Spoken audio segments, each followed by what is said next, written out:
Hey Froggy friends, Kirostyle here, welcome back to Umineko, episode 6, Dawn of the Golden Witch. Thank you so much for coming by the stream, I really appreciate it. Good to see you guys. Hey, Endless Moonfall, Hakaze, Ki, Sai, and Lord Depper, thank you so much for coming by, I really appreciate it. Today is our second stream session for episode 6. In the previous episode, Battler began his game as the Game Master.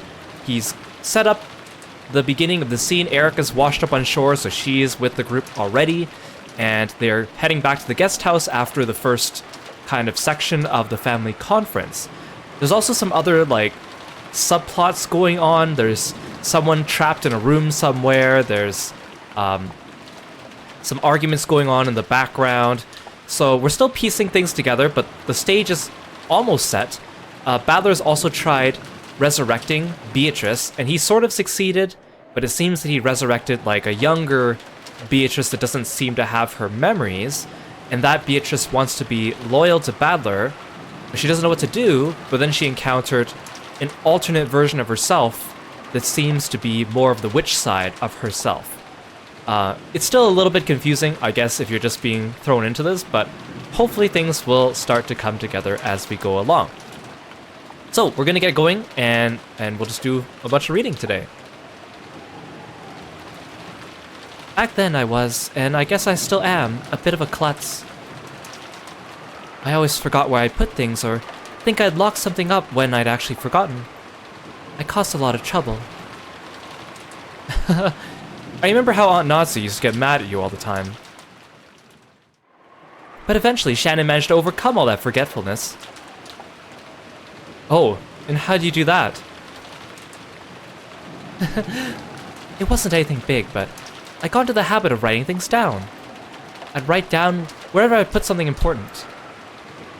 For things that happened often, I made a checklist and always made sure to check it. So, did you see Beatrice or didn't you? Oh, I didn't see her directly, but well, some very strange things did happen. She was talking about a certain summer night. Shannon had been doing the nightly rounds. From her perspective, it was a ghost story. From the witch's perspective, it was just a story of a little summer's night prank.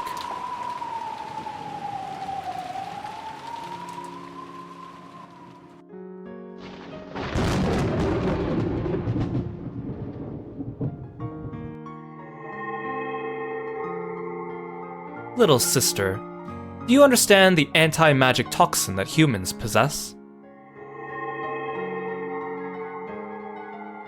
No.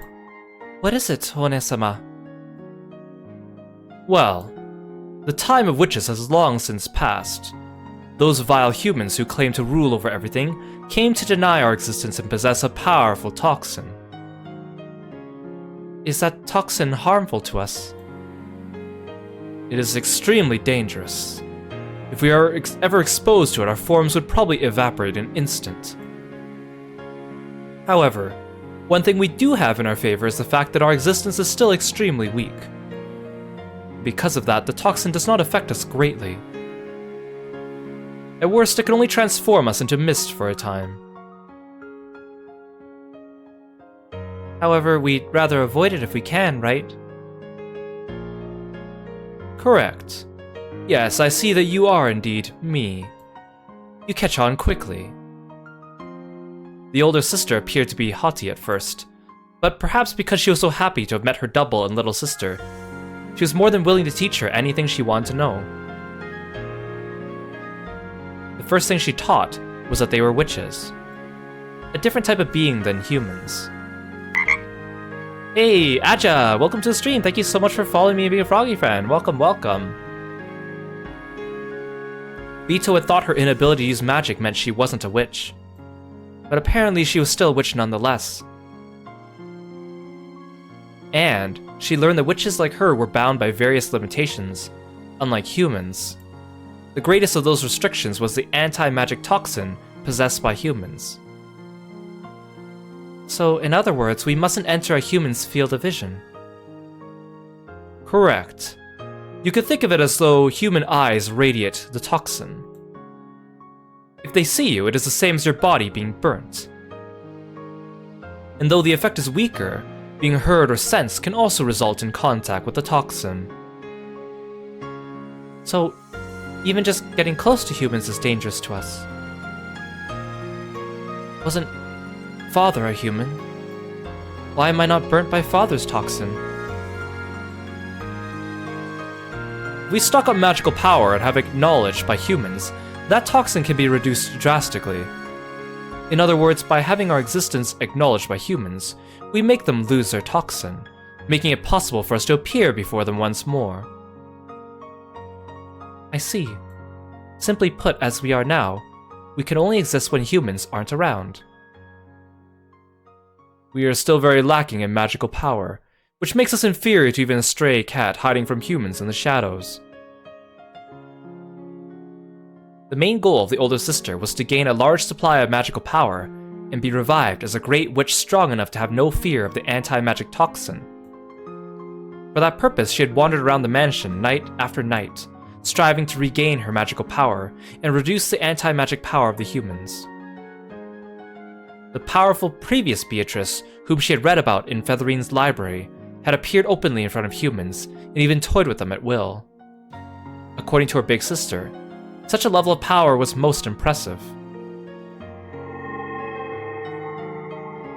To think that a witch could appear openly before humans and use magic at will. A witch like that would be so great that even I can hardly imagine it. Is that what we will eventually become? Yes. She was like a witch from a picture book, appearing openly before the humans of the mansion and summoning magic and underlings at will. How inspiring. If that is our future, it means that all of our hard work would have been worth the effort. That's right. Anyway, One-sama, how is it that goal connected to going around unlocking windows like this? It was the middle of the night. They were falling behind servants who were checking the locks on the doors and windows, and undoing those locks after the servants thought they had been set. It felt more like a child's prank than the work of a witch. This is the path that leads to becoming a great witch. All journeys begin with a single step. To those who cannot understand, that first step may look quite foolish from time to time. However, it is still a momentous first step. With pride as though making the first step for mankind on the surface of the moon, the older sister undid the lock on a window with a click. Do you not understand, little sister? Can you not see why a little thing like this is so momentous? Huh? No, One-sama, I don't really understand. The older sister closed her eyes, lightly smiled, and opened the unlocked window a crack. Cool outside air flowed in, making the curtains flutter. Let us put in this toxin-filled words of a human. We are not supposed to exist on this island. I shall go further. Right now, there is no one in this corridor. And yet the lock has been undone, and the window has been opened. Can you see how great a miracle, a work of magic, a proof of our existence that is? Even you should understand the coolness of this breeze. I do understand. It's nice and cool. The coolness, the softness of the breeze, and the feel of the fluttering curtain touching your hair. All of these things show that we are truly here. So, by unlocking the window like this, we can leave behind proof that we really did exist. And that is why I unlocked it. Of course, it wasn't just small pranks like opening a window. She could also smash windows and vases, or leave behind strange fires and mysterious scribbles. In fact, one time she actually did play a large-scale prank in the kitchen, piling up kitchenware in an eerie manner and leaving behind a bizarre scribble, which scared the servants considerably.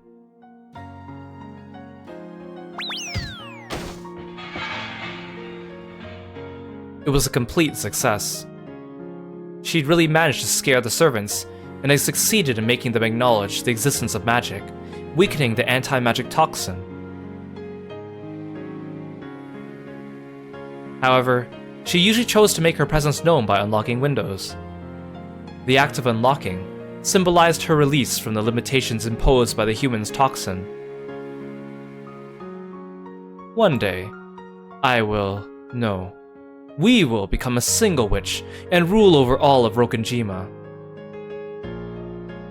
When that time comes, we will gain complete freedom and be capable of stretching our wings as we please. Yeah, the great and terrible sorceress Beatrice going around unlocking windows at night and taking it seriously is kind of heartwarming. She is the master of unlocking, isn't she? We won't have to be afraid of anyone's gaze anymore. We'll be able to fly wherever we wish, disappear whenever we want. Laugh however we like, prank however we like, talk with anyone we want to. Humans might ask things of us from time to time. They might fight with us or play with us too. What wonderful things for us frail creatures who cannot appear before anyone to look forward to. Right now, they are little more than pranks. However, as they pile up, proof that we exist will begin to gather. The servants already call me the witch, Beatrice, Master of the Night, and are beginning to believe in me bit by bit. The more they believe, the more those humans will lose their anti-magic toxin. I see. So this means that Father has no anti-magic toxin. And that's because he truly believes in the existence of the witch I am, without any doubts. I finally realized that, though I thought him to be cold, Father does possess a kindness that can't be seen. I'd like to become a great witch, and appear in front of everyone soon. Indeed. Eventually, we will be able to appear openly in front of anyone. By doing that repeatedly, we shall make people believe in us even more, and eventually, we shall display even our magic for all to see. At that time, we shall descend upon Rokkenjima as the great witch you told me of.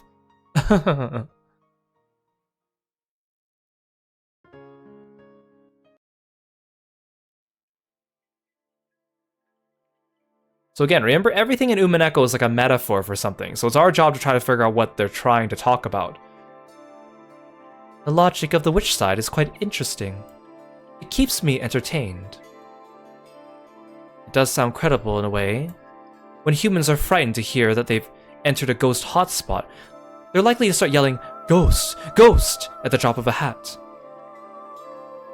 That's right. At a fundamental level, all phenomena are neutral, indifferent, and dull. If you want them to be viewed in a certain way, you must first create a suitable environment. If a person has charisma, people will interpret what they do in a positive way, even when they screw up. I see. I guess in that sense the Bito's small efforts aren't misguided. If it was just the mansion's locks being undone, everything could be resolved by saying that someone forgot to lock up, or it was some kind of prank. However, the rumors of a witch wandering about the mansion night after night slowly began to take shape as the existence of the witch. An environment was established, so if anything strange happened in the mansion at night, it would all be viewed as the work of a witch. I get it. If you follow that reasoning to an extreme, then what you get is no different from a witch existing in the mansion at night.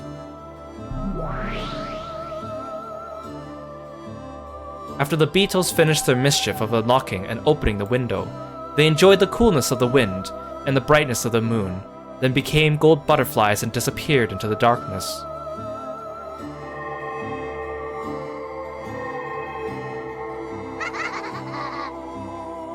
There was no way of knowing whether the window they had opened had actually been opened by them. The servants might have forgotten to lock up, or one of the family might have opened it after the servants had locked up and forgot to shut it again. Or maybe someone had played a prank. In the same way that none of those possibilities could be denied, it was also impossible to deny the possibility that a witch really had opened the window to enjoy the night breeze.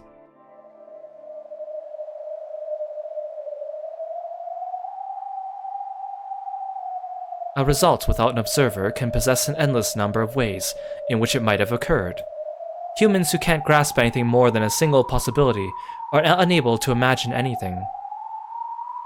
Hey Ash, welcome to the stream. Thank you so much for coming by. How many time loops have I gone through right now? Yeah, way too many to count. I mean, I guess if you want to oversimplify things, you could think of each episode of Umineko as a time loop. So I guess we are technically on our 6th time loop, although there are more sub-time loops inside. Yeah, it hurts your brain. Don't think about it too much. However, people who believe in the possibility of a witch can imagine that it was a witch's prank. When that happens, the scene of the Beatrice's prank that we have just seen is etched into the fragment as a fact. That's one of the foundations of magic. Embellishing the process. With just a little magic, even a mass-produced stuffed animal can be reborn as a wonderful, unique stuffed animal filled with a mother's love. If you doubt it, it'll be burnt by the anti-magic toxin. If you believe it, that magic will become the truth. All you knew about Umineko was its murder mystery with some magic elements, and scantily clad angels and demons. I mean, you're not wrong. You're not wrong. I like Umineko because it's so multi-layered, and I actually really like the intricacy of its plot. Even though at times it seems a bit slow, and at times it seems a bit complicated, I think the payoff is worth it. And the music and the characters I think are very well written. But of course you do have like the fan servicey stuff, which I'm not usually a fan of, but some people are a fan of.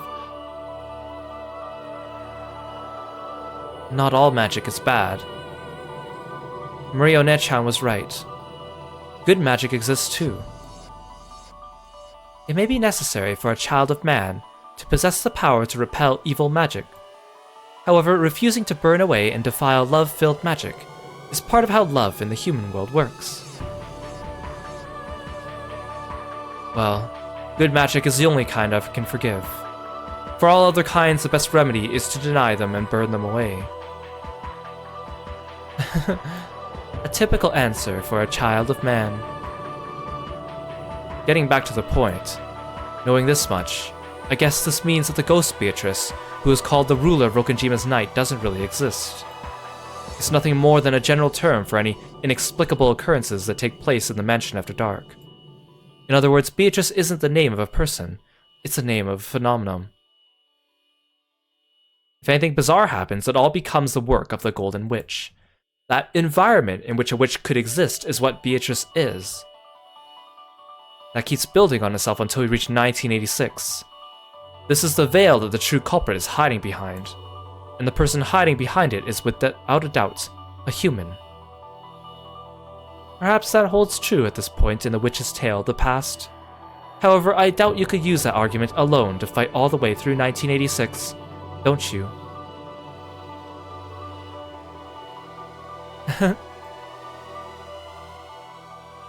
Hey Dev, welcome to the stream. Thank you so much for stopping by. Good to see you. Ridiculous.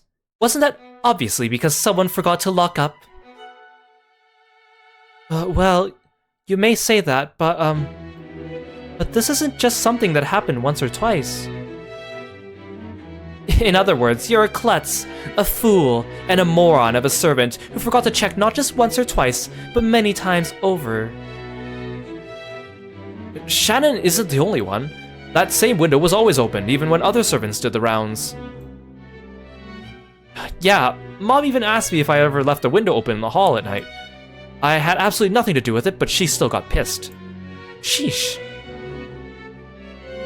I'm sure Beatrice wanted to gaze at the moon. It is a bit creepy to have that happen over and over at the same window. And that time when the kitchenware was piled up in the kitchen, with the creepy magic circle scribbled there, sounds even more freaky. Yes, they said it was an eerie magic circle drawn with something like blood. Ever since then, people have been scared to patrol the kitchen. About the case of the eerie magic circle in the kitchen, who witnessed that? Well, it wasn't me. I think I heard about it from a servant kid who quit. I wasn't on duty that day. So it's basically like this. Just like those exaggerated stories you hear about haunted locations all over the world, you servants like to have a little fun telling ghost stories about the nighttime mansion, right? You talk as though the witch exists and infect others with that belief. So all the eerie things that are supposedly done by Beatrice are baseless rumors, which are either the result of a coincidence, an accident, or something that someone fabricated for fun. Is that what you're trying to say? Exactly. Of course, there's no way Beatrice exists. Beatrice exists. I'm glad you understand so well, Battler-san. There's probably some person by that name, or else multiple persons of a fixed or unfixed number who do things and attribute it to that name. However, this delusion of a golden witch Beatrice that we're all thinking of is completely impossible.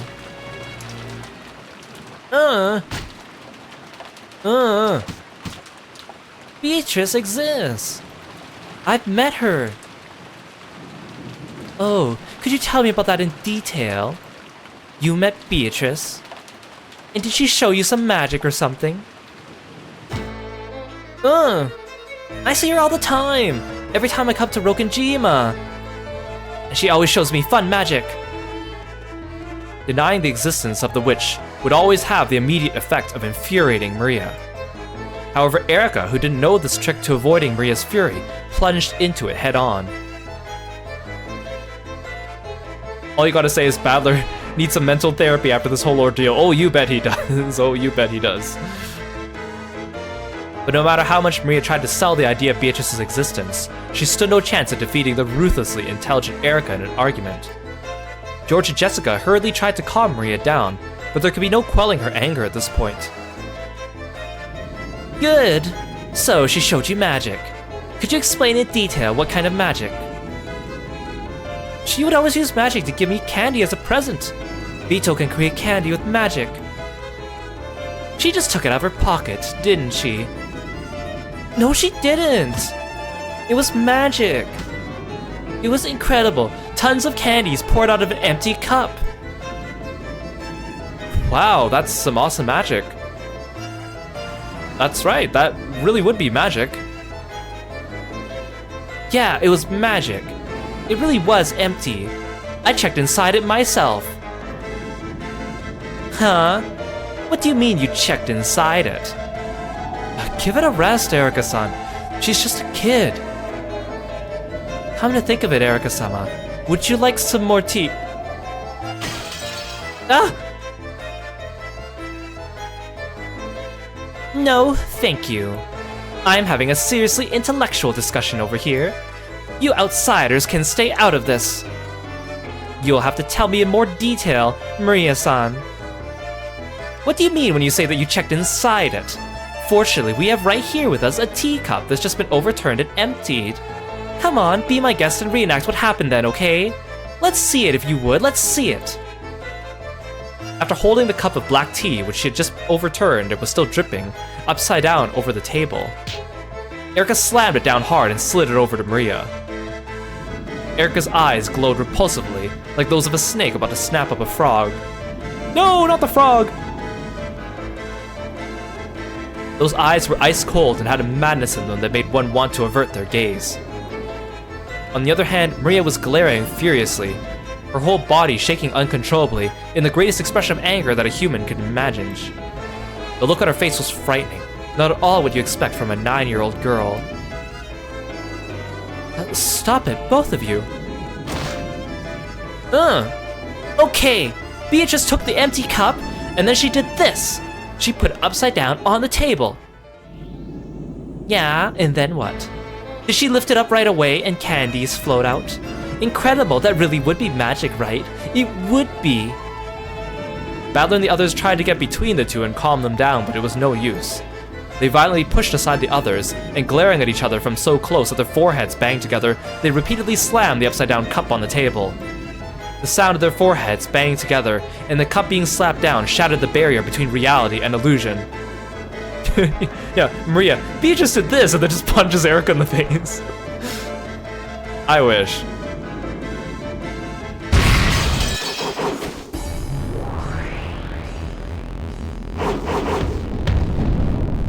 It is magic! It is magic! Vito used magic to make candies appear. Then why don't you reproduce it for us? Founder of Mariage Sorcière, Maria Witch of Origins. Lady Erica, this opponent is not worth your time.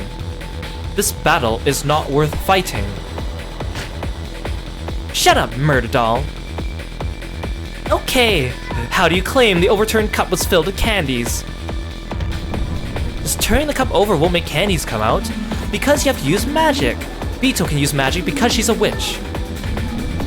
Oh yes, magic, she used magic. How did she use magic? Did she swing a magic wand and tap the cup to make candies pour out? No, that can't be right, right? Vito's a witch, so she uses magic. Magic happens when you say an incantation and cause a miracle. You can't use the magic that makes candy unless you say the incantation. Oh, sure. Understood. Good, good, very good. Let's see this incantation. Let's see this magic. Come on, what kind of incantation would a witch use? What kind? Come, try and picture it. Oh, this is Maria. Come and try and picture it. The inside of the cup is filled with candies. Try and picture such a wonder. Oh, and then what? Look, the inside of the cup is filled with candy. Maria grasped the overturned cup so tightly it nearly cracked, and slowly lifted it up.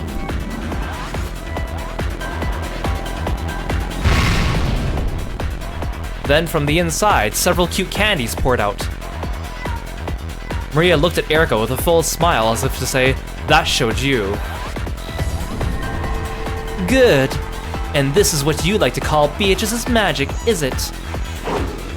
Delanor! Beat her to death.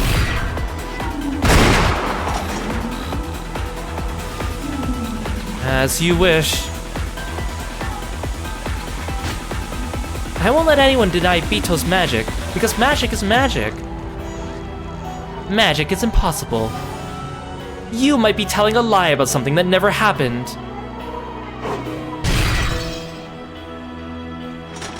Repetition demanded. Failure to respond will be a violation of Nox's 7th. I'll respond. This is the truth. This is a story of something that really happened. Yeah, the faces in this game are phenomenal and nightmare fuel-inducing. I think they do a great job of reproducing it in the anime and the manga. Like, they give them some twisted-looking faces. It's part of the same charm as Higurashi, I guess.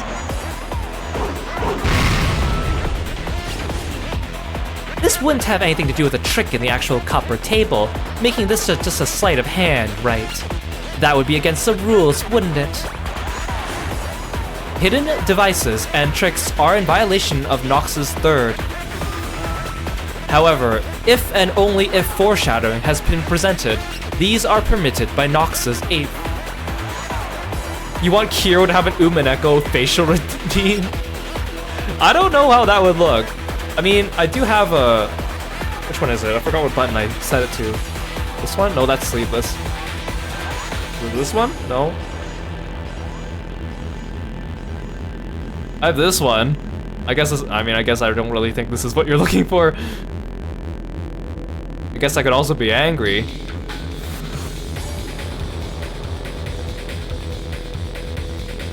Nox's 3rd prohibits hidden doors and devices that have no clues pointing towards them. However, by presenting foreshadowing and clues that point towards the existence of said devices, Nox's 8th allows them to be used. There were no tricks like that. It was just an ordinary table and an ordinary cup. So it was magic, not sleight of hand. Understood. By Nox's 9th, we acknowledge that Lady Maria witnessed magic. That's right, with the 9th at least, observers are always allowed to speak their personal opinions. Otherwise, mysteries where the culprit is seen dressed up as a woman, and it's written, I saw a woman, would all be disqualified. Sure, that's fine. Claim that you saw magic all you want. You think I'm too nice to make those types of facial expressions like in Umineko? Probably, and also just those faces are so ridiculous sometimes. All truths are nothing more than claims, so I'll make a different claim and see straight through yours to the truth. That's the detective's duty, and where we shine the most. There's nothing to see through, this is magic. Since it is magic, only witches can use it, right? That's right, only witches can use it. So, if a human like me could use it too, that would mean it isn't magic, right? You can't use it! Only Bito can use magic. Good! Then why don't I show you? I'll make candy appear from out of this empty cup. If you think you can't, just try. Impossible, impossible, useless, useless. There's no way a human could do it. Then please, please, please just relax and watch. Here we have an empty cup. Is that okay? It is, isn't it? Then we turn it over on the table like this.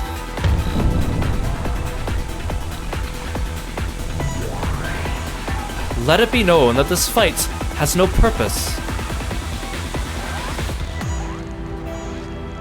Okay, can you say the incantation for creating candies? In fact, why don't we say it together?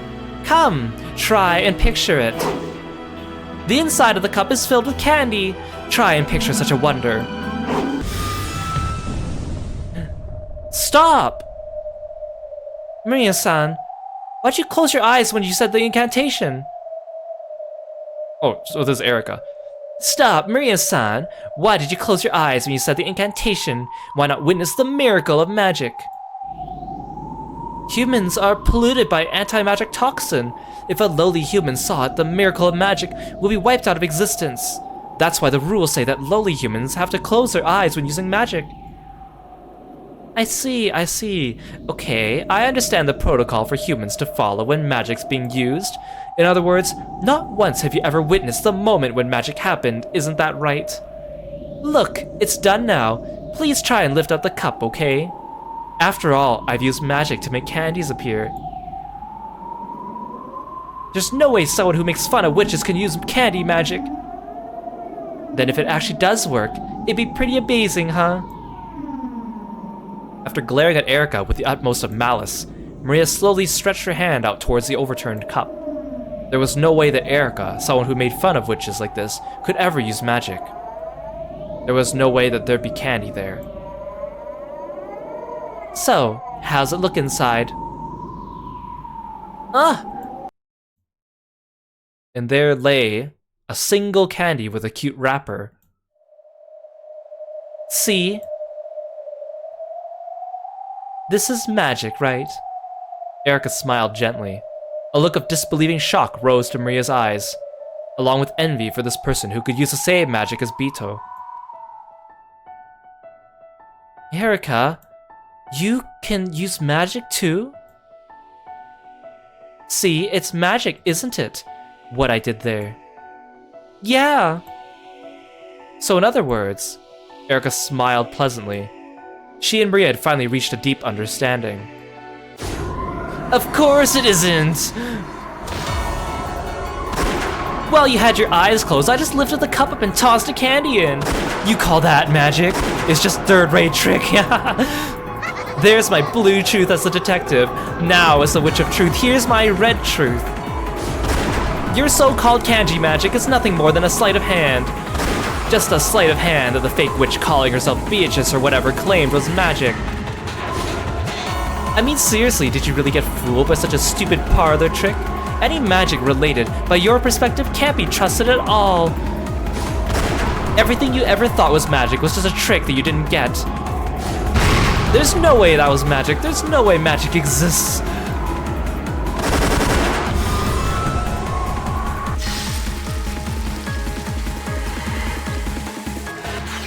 Huh? It might have been a sleight of hand when you put candy in this cup, but that doesn't prove that Bito's magic was also sleight of hand. However, you also can't prove that only magic could have done it. You rotten stuffed animal!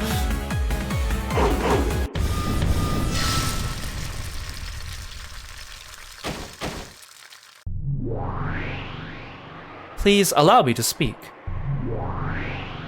Know that this is a meaningless battle.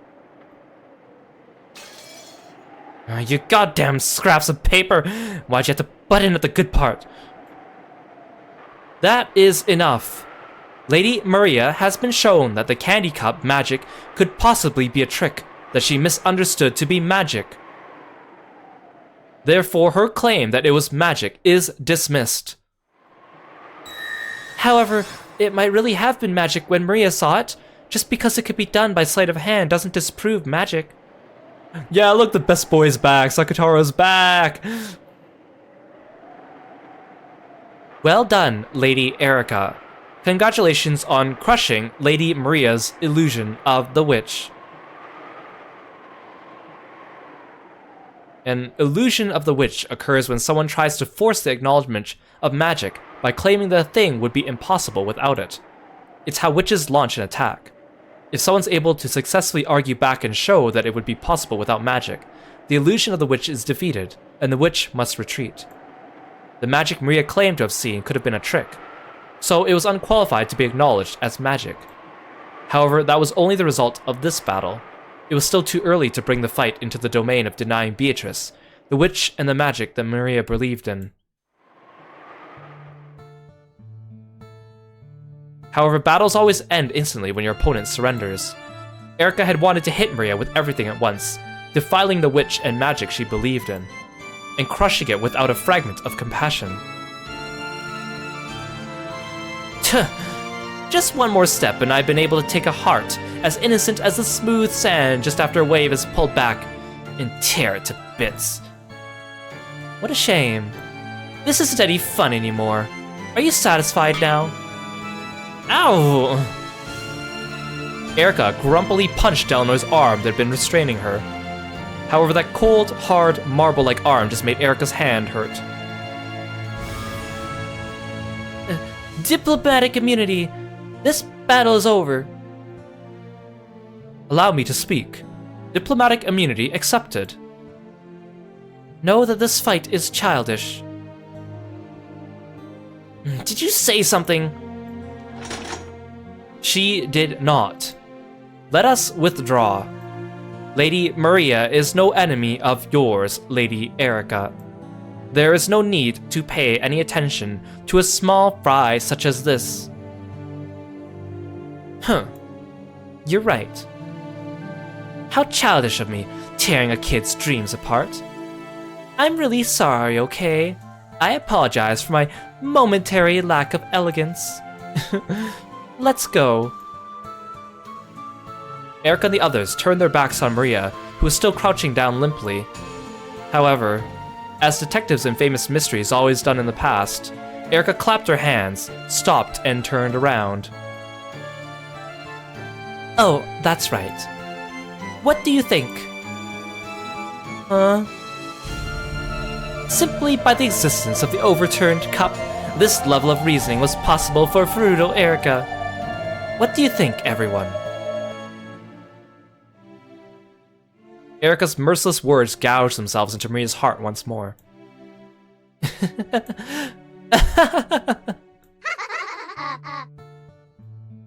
Erica left, leaving an evil laugh behind her.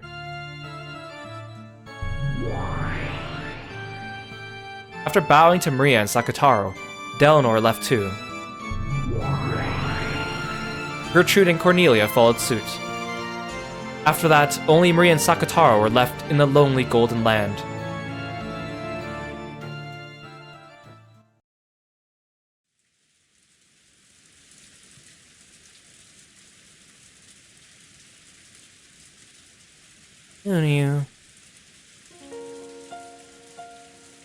Bito is a witch. Bito is a witch. It was magic. It was magic. It was magic. Bito used magic to give you candy. You don't need to doubt that. Please believe in Bito. You know that magic can't bear fruit unless you believe.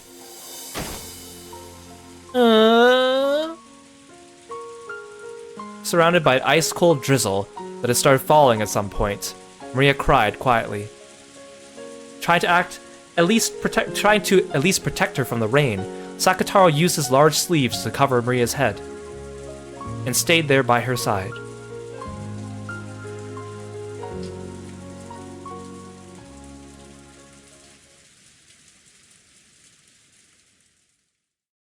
It's really fascinating. Like, we see all these, like, large-scale, big-brain arguments manifesting as battles throughout this entire series. This is the first time we've kind of seen, like, such a small-scale, silly little argument with Maria escalate into something like that. And it's really interesting to put that spin on it, both as, like, a reintroduction to Erica, but also as, again, another veiled metaphor for what magic is in the universe of Umineko. Plus, also bringing back the return of Sakataro, who we have not seen since episode 4. Okay, let's go, Maria. Let's play cards together in the room upstairs. Erica-san. As an adult, I can't say I was very impressed by that conversation just now. My apologies. I'm still just a kid after all. After seeing that wonderful candy magic brutally insulted by Erica, Maria had been crying non-stop. I started noticing it as soon as that after-dinner quiz party, but your personality really is screwed up. Do you think this is fun? Do you like tearing a little kid's dreams apart? Please stop, Badler-sama. Please, for my sake, don't push any further here. Please. Shannon, who had been looking flustered, bowed her head deeply and implored Badler to stop. George, who didn't want Shannon pressured, fell in line. Let's go. Let's spend this year in the cousin room again. We can watch TV and play cards. I've heard that Erica-san has her own room. Shannon, please guide her there. Oh, no need to bother yet. I'll relax down here for a little while longer. I want to savor it a bit. Yeah, can you just throw Erica back in the ocean? What the hell are you trying to savor? Huh. Val and the others could no longer hide their irritation. They had no obligation to entertain their uninvited guest any further than this. Erica herself understood perfectly well that no place would welcome a detective. Val and the others wanted to leave, and Erica wanted to stay. Neither had any desire to stop the other. Yeah, I have my VODs up on YouTube, so if you are interested in catching up on Umineko, feel free to check those out.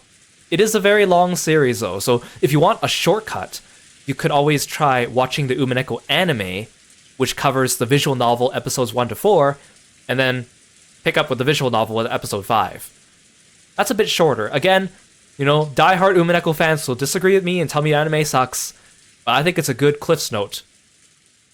Or if you prefer manga, you could read the manga as well.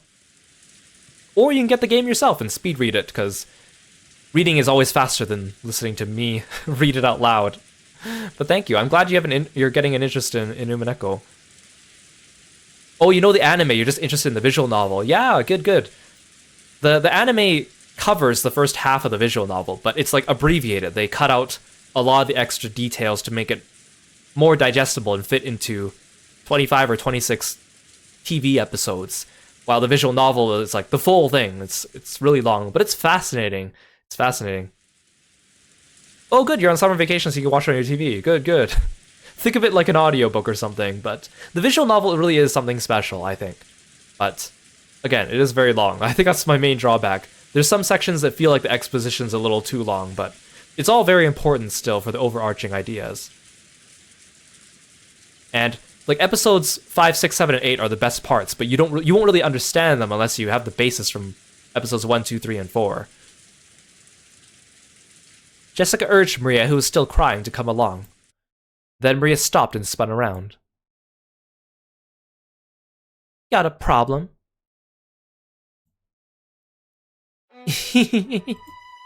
They do exist here and there, humans who are practically lumps of the toxin and don't believe in magic. There were lots of boys like you in my class. Yeah, take care, Ash. Thank you so much for stopping by the stream. I'm glad you are interested in checking out Umineko and checking out the VODs. I really appreciate it. Or you mean, oh, sorry, you mean later you're gonna catch up on the VODs. I thought you meant later I'm gonna go catch up on the VODs. Either way, I'm thankful for you sticking around. They don't believe in witches, or magic, or miracles, or happiness. You can't become a witch if you let the toxin of people like that burn you to ashes. I may not look like it, but I am Beatrice's disciple. I am the apprentice witch of origins. Maria, who'd been crying quietly a second ago, seemed to have been transformed into an entirely different person. She laughed, no, cackled eerily. Bowdler's group stiffened up at the sudden change, but Erica was watching calmly. Then she smiled and gave a small nod in response. Good. You've got some guts. Good night, Miss Maria. Let's fight in a more challenging game next time. Sure, let's. It's a promise. You stop that too, Maria. Come on, let's go. What about you, Shan-chan? Come with us if you want, to play cards. Come on, join us for at least one round. It'll cheer you up. Then just for a bit. Shannon couldn't remain in this suffocating lounge any longer either. In part apologetic and in part trying to escape, she followed after Battler's group. Hey Kazuha, welcome to the stream. Thank you so much for following me, Big Froggy friend. Welcome, welcome. You feel like it'd be fun to be a witch, not like Maria Beatrice, but just a person studying the mystic arts.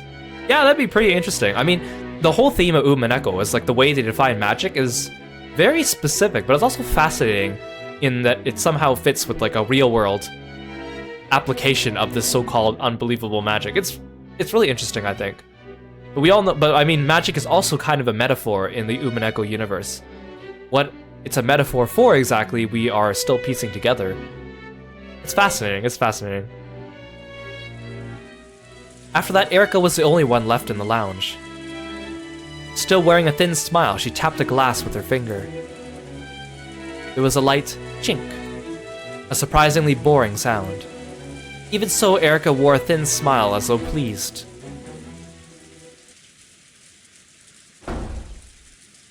Oh, sorry to keep you waiting. I was just in the bath. Oh, where is everyone? You just missed them. They went up to the second floor. I'm the one who called you here. I've heard that you know a lot about the story of Akujikishima and the tale of the Witch of the Forest. Yes, well, it is a trivial story, but I don't mind in the slightest if it's trivial. Would you like a drink to follow your bath? Even I like to be helpful every now and then. Erica stood up, opened the refrigerator behind the counter, and put ice into the ice pail.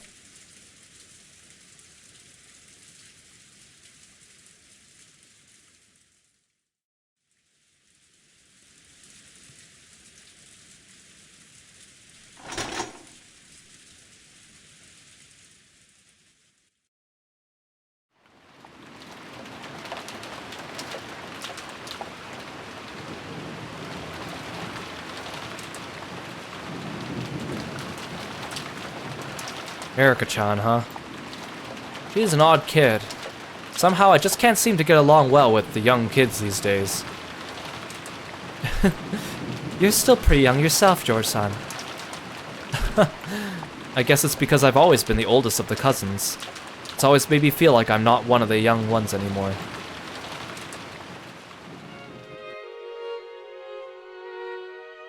George and Shannon could be seen standing in the rainy rose garden. Though the rain was still pouring down, there was hardly any wind at all. The scant protection provided by the arbor was more than enough to house a secret meeting between lovers. Following that fight with Erica, they decided to play some cards for a change of pace. When that was over, Shannon had returned to the servant room. And shortly after that, George had left his room to meet with Shannon at the time they had arranged.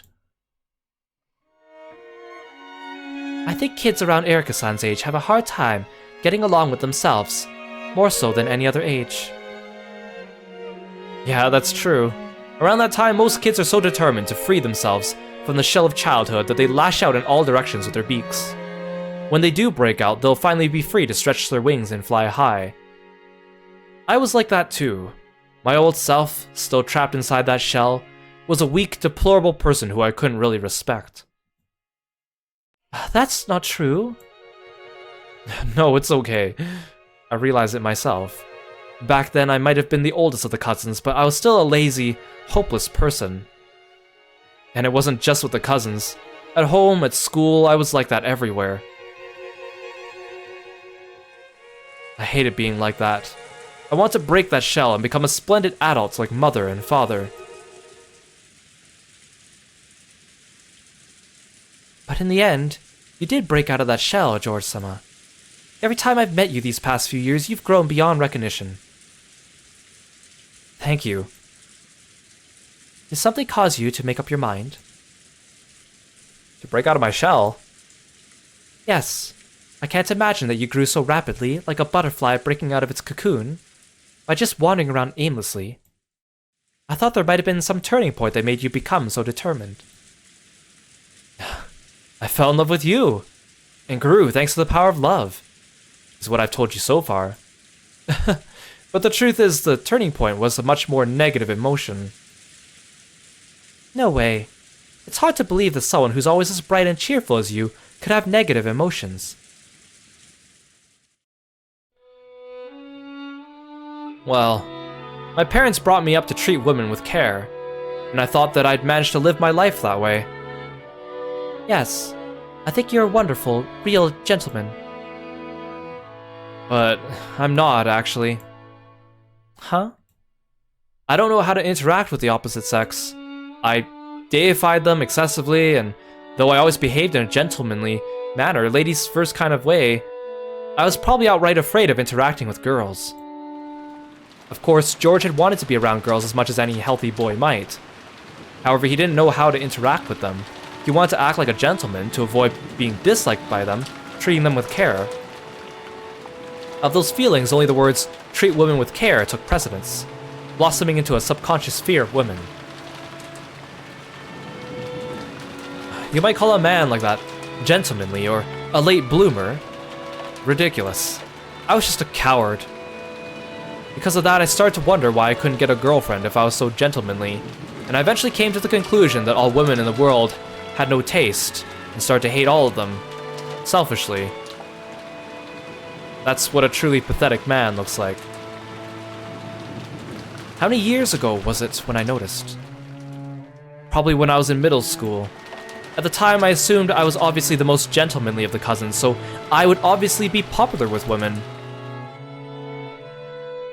However, reality was very different. At school, I was pretty much completely hopeless. Far from being a leader, I was a typical bullied kid who got pushed around by everyone. At the time, I figured I was just a capable and adaptable man who could keep in perfect tune with his surroundings. How stupid.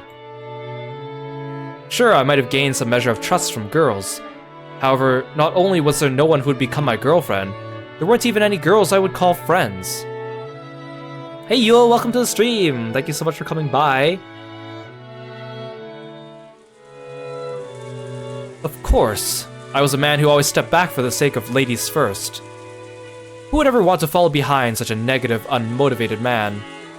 It's funny, I didn't even realize this, and was convinced that I was an attractive guy. I can sort of understand how you felt. Just because someone puts a lot of hard work to look attractive to the opposite sex, it doesn't necessarily work out as they plan. Oh? Has that happened to you too, Shannon? Of course. One time, I wanted to catch a boy's eye so much, I tried putting on makeup, even though I didn't know how, and embarrassed myself. I remember a lot of embarrassing failures. The person that made me finally get over my conceit and open my eyes was you, Shannon. No, it was both of you. What was the turning point for you, George-san?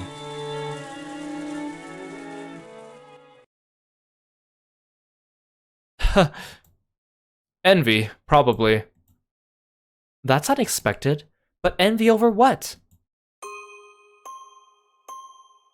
I saw you and Battler-kun having a really good time talking. That made me envious. Me and Battler-sama? Shannon raced through her memories trying to find a conversation that might have made George envious. It probably seemed trivial to you two. However, it still made me envious. I don't want Balor to hear what I say next, so no matter what. Did you promise me? Of course. It's going to be a shameful confession. Still, I want you to hear it. I want to hear your answer tonight, only after I've told you about my bad sides as well. Okay, let me hear it. With a smile but a serious look in her eyes, Shannon nodded. Tonight. She knew what he was going to ask her tonight. George had the right to confess before asking that sacred question, and Shannon had the obligation to listen. Shannon understood this, so she listened quietly. So this is what a witch of theater going peeps in on during her spare time. Stories of love are precious in any age. I never tire of them. However, I do find that expression of virgin disgust on your face even more amusing. Featherine laughed quietly. Ange huffed and looked away. She quickly realized that this would only entertain Featherine even more, so she tried to act unconcerned. Both Badler-kun and Jessica-chan have always been spirited. No, phrasing it that way is just dodging the issue. Let me be frank. George looked up at where the moon should be, high above the rain clouds, and spoke. They were honest words, spoken simply from George's heart. For a long time back then, I thought of Badler-kun and Jessica-chan as bad-mannered kids. No, let me be even more blunt. I thought that even the way they talked was vulgar.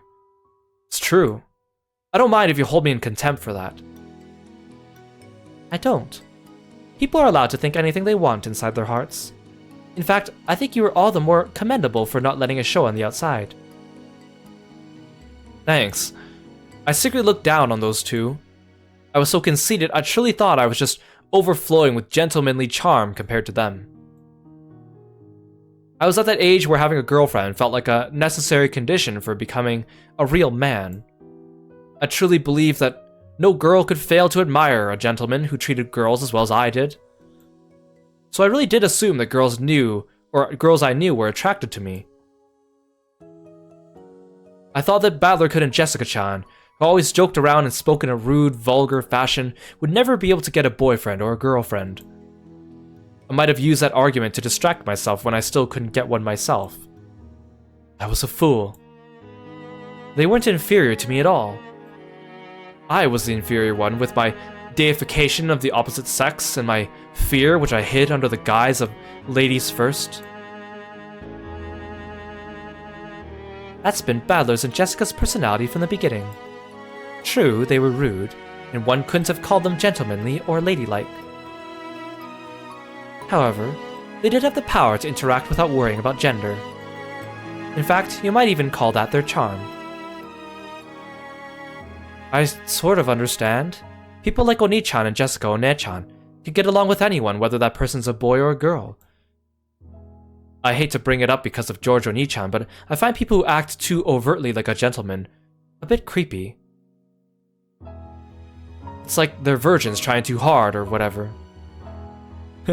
Yeah, George really be like, my personality flaw is that I'm too polite. I'm one of those good guys, right? Girls never like the good guys, right?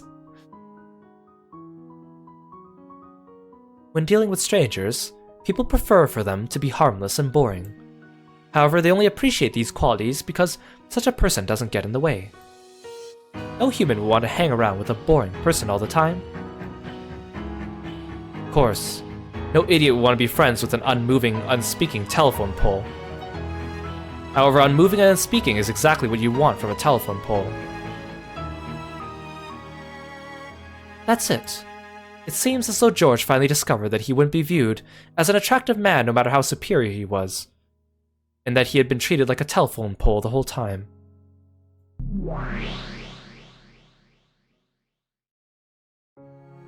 Back then, my conceit was at its peak, so when everyone gathered at the family conference, I believed that I was the most attractive, and that all the servant girls who played with us loved having me there. On that day, I finally realized how pathetic I was.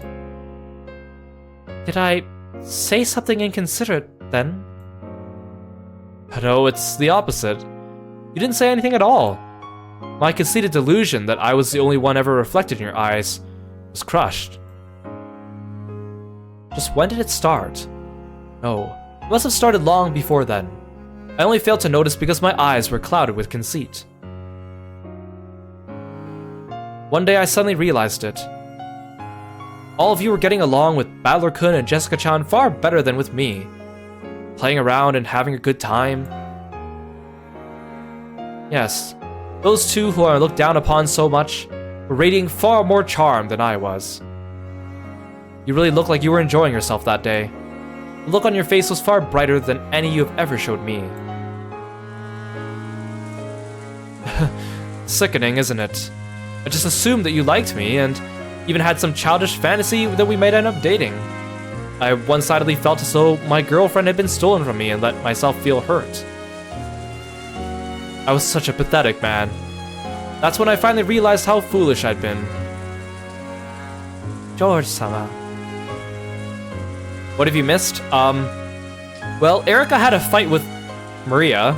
That was interesting, and now George is confessing something to Shannon.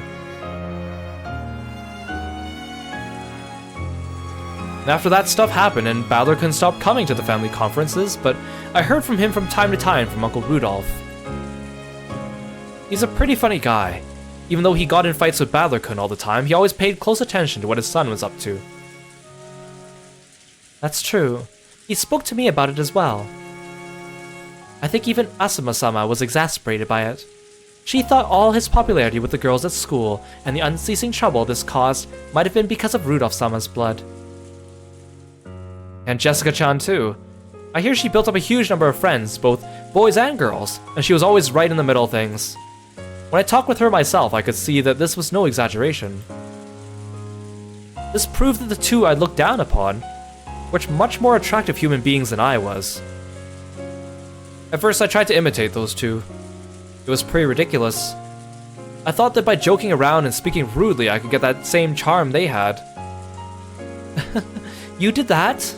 It's a bit hard to picture. It was miserable. I wish I could forget that time for the rest of my life. In any event, I quickly realized I could never become truly attractive by imitating them like that. The reason I had no charm was because of my cowardice. Under the pretense of respecting people and acting to fit in with the general atmosphere, I was always running away. I resolved myself to overcome that flaw and be reborn. I finally understood the shell I was in, and I swore to break out of it. Every time my determination began to waver, I remember that day. That day I saw you two forget about me entirely and play around happily. And the fact that those eyes of yours, which I always assumed were attracted to me, never noticed me at all. I made an oath. This time I wanted to be the one who caught your attention for real. The one reflected in your eyes. That's actually the first thing I felt when I felt in love with you. Sounds like it was pretty complicated for you. On that day, my desire for revenge against the two of you, who had ignored me and played together, no, against you alone, suddenly transformed into true love.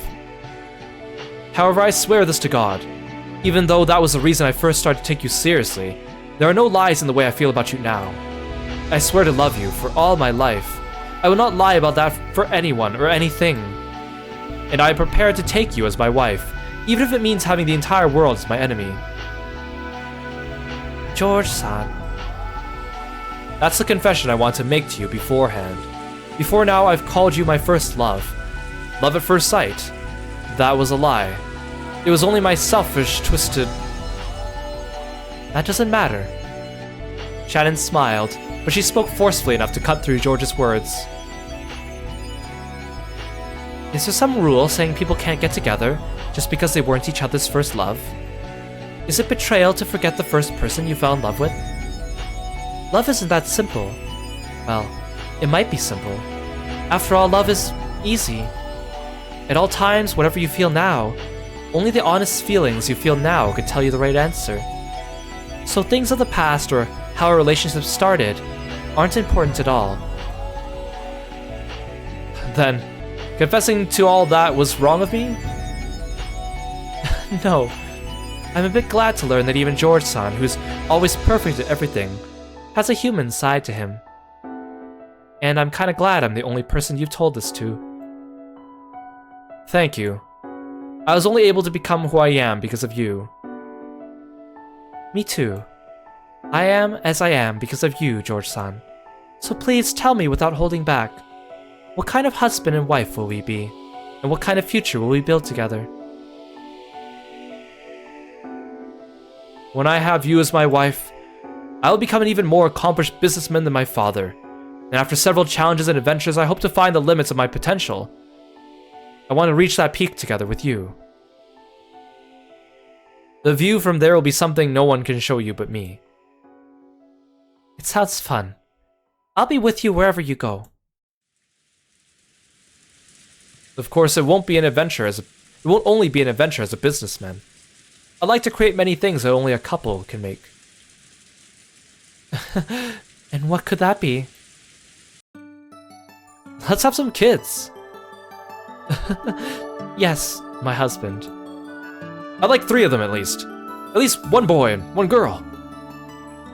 And what if all 3 are boys? Then the next one might be a girl.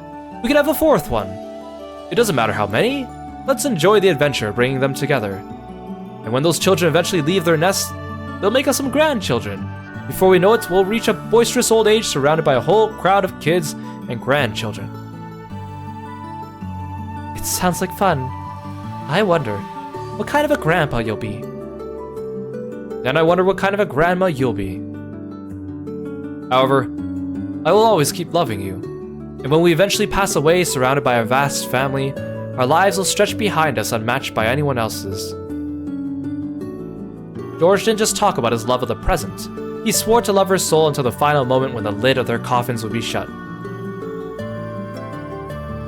Then George took a small box out of his pocket. Even without opening it, she knew what was inside. He took it out with a motion that was even more natural than the one he'd practiced in the airport bathroom, and it was overflowing with masculine charm. Sayo. Yes. Let's get married. Yes. Please take this ring and put it on your finger. Yes, George-san. That ring, which glistened divinely even in the dim light of the arbor, passed from George's hand to Shannon's finger. Of course, Shannon had already decided which finger to put it on. I swear to resolutely stand against any fate that may attempt to stand in the way of our future. George proclaimed that he would reveal their engagement to the entire family on the next day. My parents might criticize this marriage. However, I will not let them stop us. I'm going to inform them of our engagement and not ask for their permission. If Mother says she won't allow our marriage, I plan to have myself disinherited and will leave this family together. I've been prepared for that since long ago. I swear once again to resolutely stand against all fates that get in the way of our future. George had said it out loud. So, Shannon said the same thing. Me too. I swear to stand against all fates that get in the way of our future, George-san.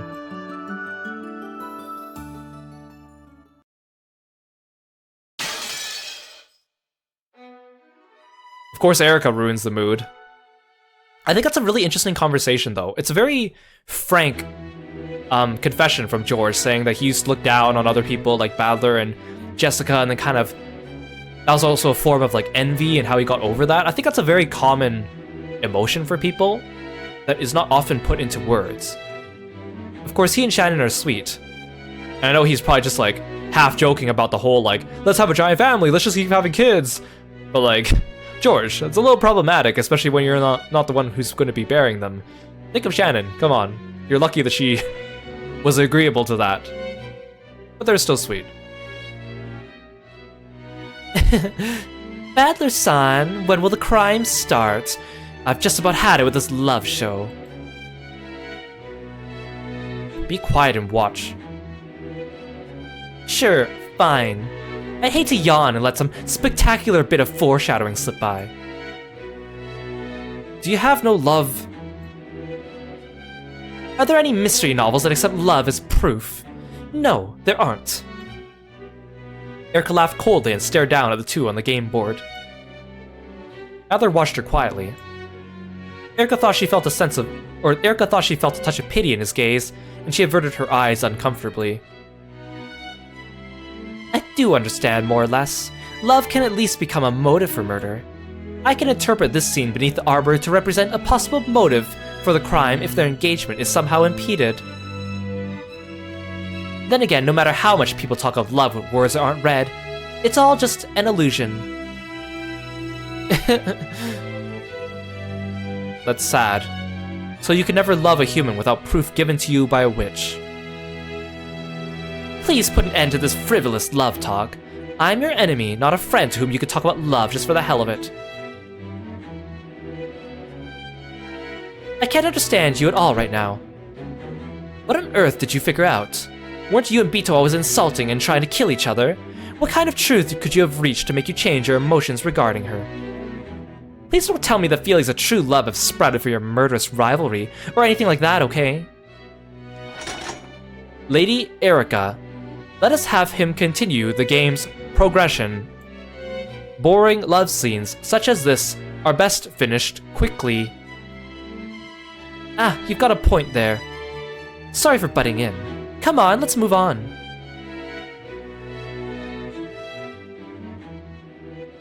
Yes, Badler does have a very nice cloak. ACB, welcome to the stream. Good to see you today.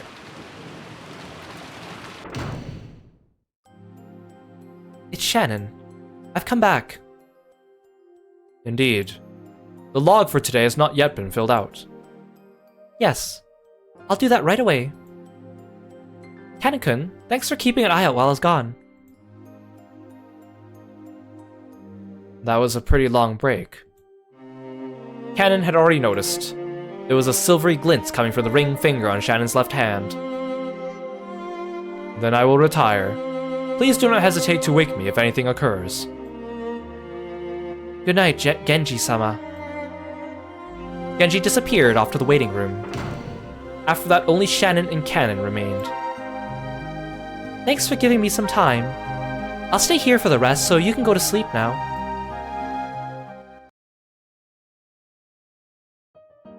So, it's my turn next. Yeah. Sorry, but we aren't going to lose. And I won't lose either. Even though you've always been a coward and let Milady take the lead until now.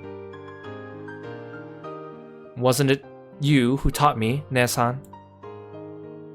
What did I teach you? The past is immaterial when it comes to love. The present is all that matters. If that's true, then I think my present is in no way inferior to yours, Ne-san. Shannon and Kanen glared at each other with serious eyes. That period of tension vanished when Shannon chuckled. Yeah, that's good. You and Milady have to give it your all. If you do end up together, make sure you build up a relationship wonderful enough that the rest of us can cheer you on with all our hearts. Well, you do have a huge lead on me. There's no helping that. That's what you get for your cowardice before now. I know. That is my sin. Shannon and Kanen fished around in their pockets and drew out two small things that glittered gold. They looked like the left and right wings of a butterfly. We are furniture. In order to become human and receive the miracle that allows us to love, we must rely on a miracle of magic once again. To think that our brooch would actually prove useful. It's the only magic within our reach.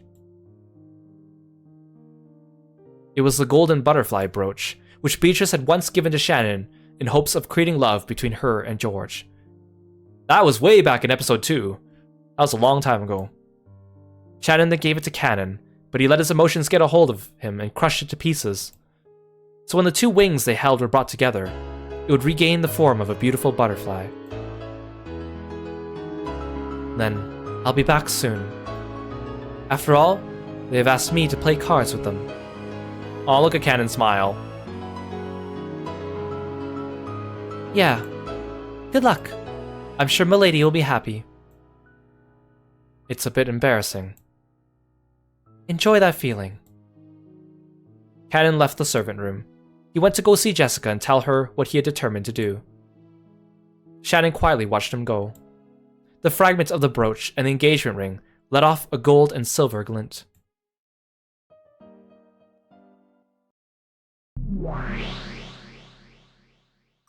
That takes me back. That's something I gave Shannon, if I recall. I always wondered if they lost it after Cannon stepped on it, but it seems they still had it the whole time.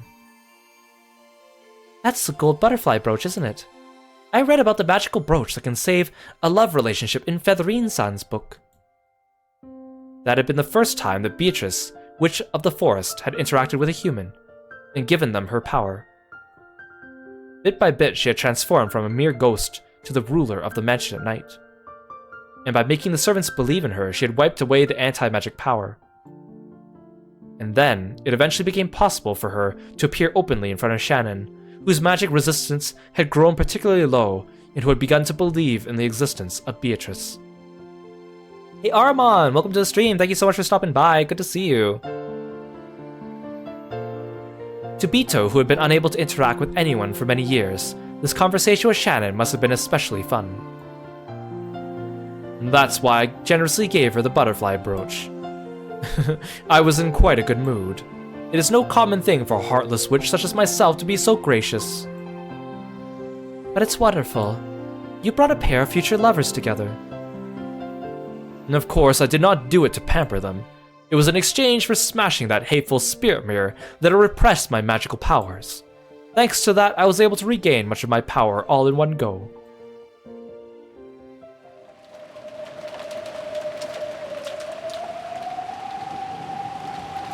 But then, one night, purple lightning smashed the shrine. Those of the surrounding islands called it an evil omen. Oh, now that I think of it, that must have been a prelude to Beatrice-sama's resurrection. Kumasawa had the rest of the night off, so she had let Erika talk her into drinking a bit, and was chatting about the legend of Akujikishima, and Beatrice in a happy, tipsy mood. Erika would nod from time to time, but besides this she listened in complete silence. She wasn't actually taking notes, but she was gathering information on the whiteboard inside her head. Then she frowned as though noticing something out of place and held up her hand. Wait a second. Yes? That shrine was built by a traveling Shugenja monk to seal up the evil spirits of Akujikishima. Isn't that right? Yes, that is correct. It was one who possessed a vast supernatural power, and who placed that power within the mirror. And placed it within the shrine as a sacred mirror to seal the evil spirits. Something feels off about that. Why would a shrine to seal the evil spirits of Akujikishima also seal Beatrice?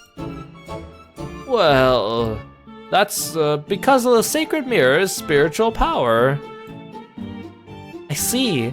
So it's this really convenient sacred mirror that works on both evil spirits from the east and witches from the west. Got it. I'm still not satisfied, but I'll back off there for now. What I don't understand is why Beatrice can't stand spiderwebs. According to the legend, the evil spirits of Akujikishima despise spiderwebs, so they were apparently used as wards against evil in the surrounding islands. In fact, spiders are a useful bug. There's nothing strange about the fact that island farmers had treasured them. It's very possible that they were then tied to the story of evil spirits and became known as charms against evil, leading to a tradition of people treating this useful bug with care through the generations. But that's just the legend of Akujikishima. The origins for the legend of the witch Beatrice came after Ushima Kinzo moved to this island, which rumors sprouted about the mysterious legend of the gold, as well as the witch mistress who gave it to him. In other words, the evil spirits of Akujikishima and the golden witch Beatrice were originally completely different things, and yet the stories treat them like they're the same. Oh, well now. The evil spirits of Akujikishima couldn't stand spiderwebs, so neither could Beatrice. That sort of reasoning has been applied all over the place. When it was pointed out this was strange, Kumasawa was lost for an answer. The doorknob to Kinzo-san's study has a scorpion magic circle drawn on it, which represents a charm against evil and Western sorcery. That's why the Western witch Beatrice can't touch it. I can understand that part. But there's no reason for Beatrice to dislike spiderwebs. I don't remember spiderwebs ever being included among things witches can't stand. On the contrary, wouldn't spiders be the friends and minions of a witch? Well... In my opinion, those two legends about the evil spirits of Akujigashima and the witch Beatrice have been mixed together a little. In fact, maybe they've been fully fused together as one. The legend of Akujigashima is a fairy tale created by fishermen fearful of reefs in the Rokonjima area. However, there was no visual image to go along with those evil spirits. Were they people or monsters or ghosts with legs? There's no mental picture of them. People are bad at imagining things without visuals. That's when the legend of the witch called Beatrice came in. A witch is a lot easier to picture than evil spirits, and on top of that, Kinzo-san had a portrait of Beatrice drawn and displayed. In other words, the lack of a visual image, which was the one weak point in the legend of Akujigashima, was finally completed. Since then, perhaps the two legends have been mixed together.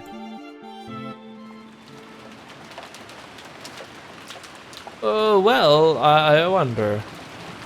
Oh, it is a bit confusing for an old lady such as myself. Kumasawa laughed to smooth it over, wiping away a cold sweat. Yeah, and then meanwhile, Erika's like, and another thing, there's no way the Tooth Fairy exists.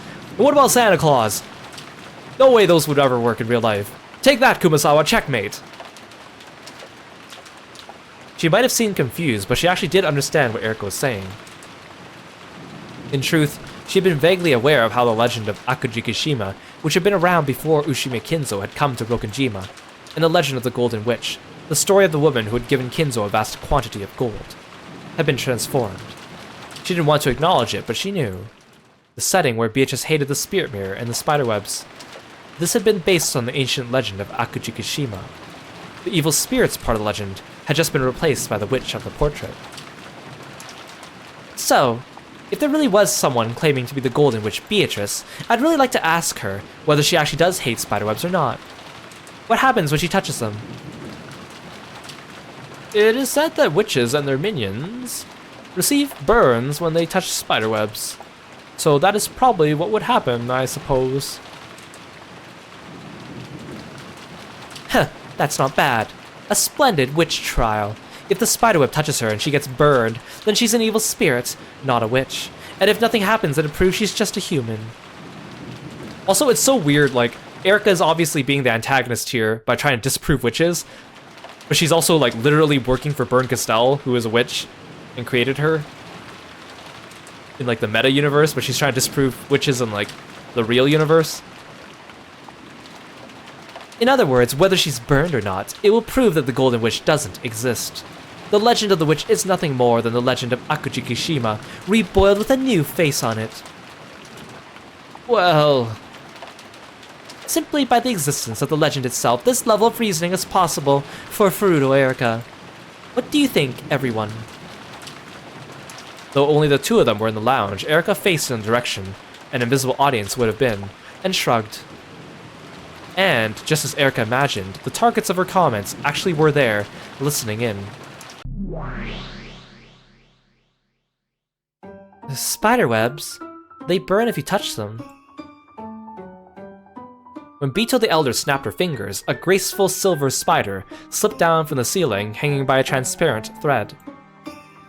Afterwards, only a single silver strand remained. Timidly, Bito stretched her finger out towards the spider's string. Then she touched it. I'm fine. You are? Huh? Bito the Elder lifted up a white, pale finger, and after showing it to her little sister, she traced the silver string with it. There was a stench like a single hair being burnt. Once again, she held her finger up in front of Bito, who was stunned. There was a thin burn line as though someone had traced it across with a razor. What's going on? That's what I would like to know. Why are you unharmed? I don't know. What I don't understand is why you do get burned by touching a spiderweb. I do not know. It has always been like that since I first gained consciousness. Then are you...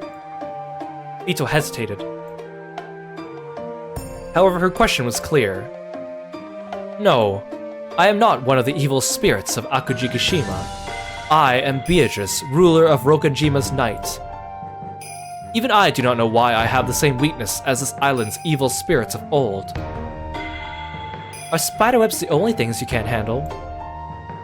As this Erika person said, I cannot touch the doorknob to Kinzo's study. That scorpion magic circle burns me. For me, trying to open the door to that study is like trying to pick a red-hot horseshoe out of a fire. What about you? Huh? Scorpion magic circles, you mean? The older sister snapped her fingers again. When she did, the surrounding scene bent and twisted, and they'd suddenly moved to the place in front of Kinzo's study. And there was the doorknob engraved with the scorpion magic circle. Those who research magic must have a refuge sealed off from both human and spiritual disturbances. It's no surprise that Kinzo chose to seal off his study and place a charm such as this here. And unfortunately, that affects me as well. She gently grasped the doorknob. As she did, a violent burning sound, unbelievably stronger than the one caused by the spiderweb, rang out.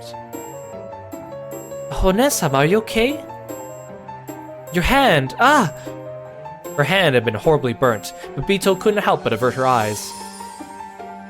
Fear not, this scratch will heal quickly. Apparently, it would heal by itself if left alone. The older sister seemed to heal at an inhuman rate. However, it seems that you can handle it just fine. Ah! Ah! She timidly poked the doorknob. Nothing happened. Slowly, she touched it with her entire palm, but she felt nothing but a pleasantly cool sensation. Strange. Or strange. Though you are my double, you are different from me in several ways. Yeah, clearly this game just needs Spider-Man. They just need to bring Spider-Man in here and he'll protect everyone from Beatrice, right? While I might be able to touch the doorknob, if I ever get burnt like you did, I don't think I'd heal that easily. It's as though you're a normal human. Yes. Even I find it a little hard to believe I'm a witch. I can't use magic like you, and I can't get strange burns or heal from them later. Father believed that I was a great witch reborn, but I cannot believe that. Who are you? I am Beatrice. I was born for father's sake. And you, Onesama. I am also Beatrice. I used magic to give Kinzo gold, and later became a soul and formless witch that haunts this island. Just who on earth are we? Unlike me, you seem to be a being in possession of a body. Huh? Really? Yes. I thought of it while listening to that Erika person. I am a witch who can use magic but has no body, and you are a witch who has a body but can use no magic. Eventually, perhaps, we will become one, each filling in what the other lacks, to form the true, complete Beatrice. It seemed to make sense. Both of the Beatrices were missing something. If they became one, then they would surely be very close to the Beatrice that Badler desired. Do you want to try? Huh? Hold out your hand. The older sister slowly raised her palm and held it out before Bito. The large burn from the second ago had already started to heal already. It may be possible for us to become one. I want to know as well. By becoming one with you, I want to learn about my future self. Bito also raised her hand slowly, and the two hands touched. But nothing happened. Perhaps this meant that, while they were fated to become one eventually, the time had not come yet. For me, being burned by spiderwebs is perfectly normal. However, you didn't even know about it. In the same way, you say that the reason you were born was for your father's sake. Apparently that father is Ushimi Badler. I know him as a rare guest who only comes a few times a year. but I cannot understand what connection you and I have with such an infrequent visitor. Surely we must learn more about each other. Yeah, you're right. I get the feeling that learning about each other will lead us to something very important. On the other side lies the single future Beatrice. No, it may be more correct to call her the true form we are meant to possess.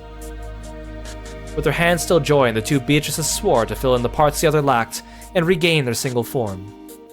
Bit by bit, Vito was walking down the path that led to the former Beatrice.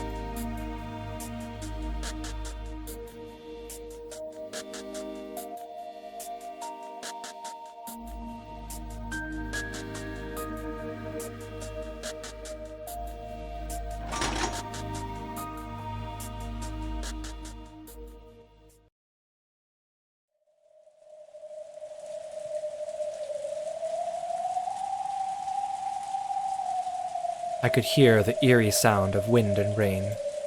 Once again, I hazily regained consciousness on top of the bed. The finger that the witch had bitten off was attached to my hand. That's not to say that it was all an illusion, but my finger was now attached. After all, the pain and the teeth marks, as though a witch had bitten it, were still there. And yet the window, which I had supposedly smashed, had been fixed as though it had never been broken in the first place. How can I escape from this creepy room? Why am I locked up in this eerie room, all alone? I want to get out. I have to get out. Please, let me out. The door was sealed with a firm chain. I could open it a crack, but only enough to peek out into the corridor at best. Even getting just a fist through, it would probably be hard. The window wouldn't budge either. It was no better than a barred prison window. The bathroom didn't even have a window. The only thing that could get out of there was the water that flowed out if you turned on the tap. No matter what I do, I can't think of a way out of here. While shut up in a place like this, I truly am a prisoner. Unless someone comes from outside to save me, I won't be able to get out for all eternity. In that case, can't I just call for help? Yes. The tiny gap I can make in the door must exist so I can call for help. But can I make the words come out? Earlier, I tried to call out for help, but for some reason the words couldn't escape my mouth. Maybe I was just confused. I might have lost my voice in my haste and confusion. I'll open the door and make that crack appear one more time. The warm light of the hallway flowed in, making the darkness of the room stand out all the more. Though I couldn't hear any voices, I did feel something peaceful. I'm sure everyone's in the room on the other end of the hallway, chatting happily about something. If I could just call out, surely someone will come to save me.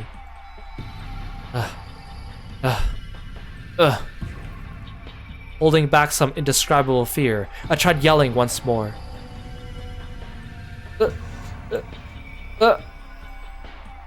But the result was the same. It was like trying to yell underwater. All I did was get out of breath, unable to call out in the slightest.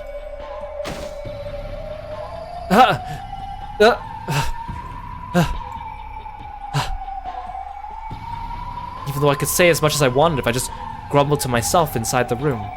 Whenever I tried to make my voice reach outside, I choked and was unable to say anything. I understand. My body isn't the only thing locked up in this eerie, closed room. My voice is too. Thinking I could use some other kind of sound to call for help, I tried opening and closing the door violently, making the chain rattle.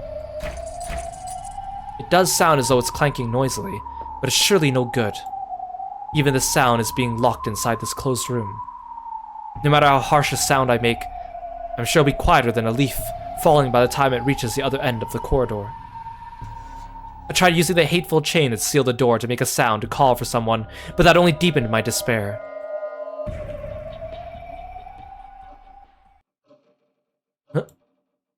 This chain. That's insane. Just a second ago, it was a stiff chain that looked like it might be used to seal a monster away, but at some point, it had transformed into a normal chain lock. This changes everything. Now I can just undo it from the inside. I tried to undo it, but the chain wasn't long enough for that while the door was still open a crack and I couldn't get it off. Obviously. Calm down. I gulped and calmly closed the door. Then when I saw the chain had slackened enough, I touched it with my finger to make sure. When I was little, I hated chains, because I could never get them undone right. However, that was a long time ago. Now I could undo something like this. Anyone could. It's easy. I imagined the demon who locked me in this room, using this as a trap to give me hope, just to make me despair even more. But I pushed those thoughts aside for the time being. I undid the chain lock, and the chain dangled there right before my eyes. Now, there's no lock sealing this door. Please, don't torment me anymore, and just open normally. Slowly the door opened. When I closed the door to undo the chain, the warm light from the hallway got cut off. If I open it again, what if that warm light is gone this time? I was even afraid of stuff like that. However, that was just me overthinking things. Slowly, quickly. No, I guess this is normal for a door. As the door let out an annoying creak, the exit from this cursed closed room finally opened.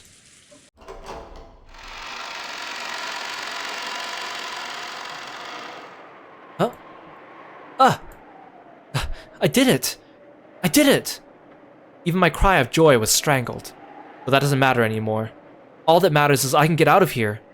I poked my head out and looked left and right down the corridor. The warm corridor. I could sense people having fun at the other end. Everyone's right there. Let's go, right now.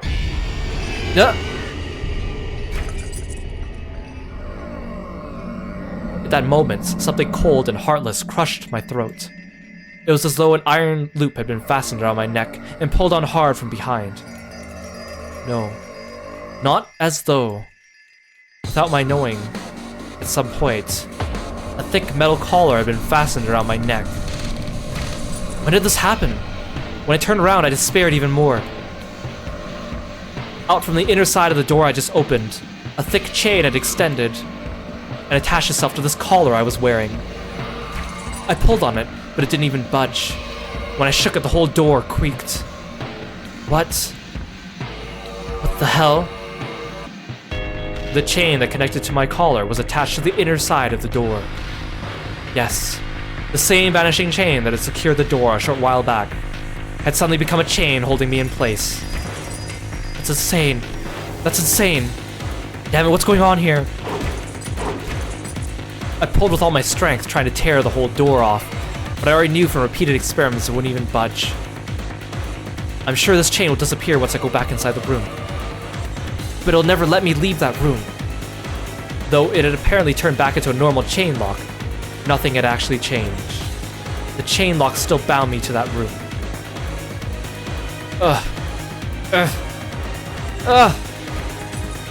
Tears flowing down my face, I pulled with all I had. It was completely useless. No matter what I did, I'd never tear it loose. And I wasn't even permitted to call out for help. I felt a confused anger at how the demon had mercilessly made me think I'd escape for just an instant. But no matter how much I yelled, no voice came out, and no one on the other end of the corridor could hear me. Then, I noticed an odd stain on the wall of the corridor. It wasn't a stain. They were letters traced out by a finger that had been covered in red paint. Huh? Those letters, which looked like they'd been drawn in blood, answered my biggest question. The chain lock must be set. You're allowed to unset it, but it must then be reset. Unless it is set, this exit of yours will be unusable. I instantly understood the meaning of that ominous message. Then I tried it out and understood completely. When I returned to the room and reset the chain lock, the collar around my neck disappeared. When I undid the chain lock again, that heavy feeling around my neck returned. In other words, I cannot leave this room while the chain lock is still unset. In that case, why don't I just set the chain while outside the room? I undid the chain one more time. The collar and the chain appeared around my neck again. I stepped out into the corridor and closed the door behind me, leaving only the slightest of cracks. I stuck my hand through that crack and grabbed the dangling chain and tried to reset it again somehow. Damn it!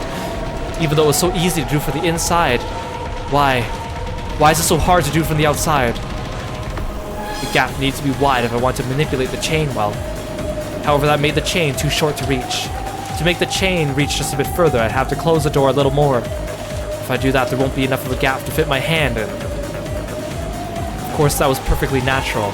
Chain locks are made to be used from the inside. They'd be completely pointless if you could just set and unset them from the outside.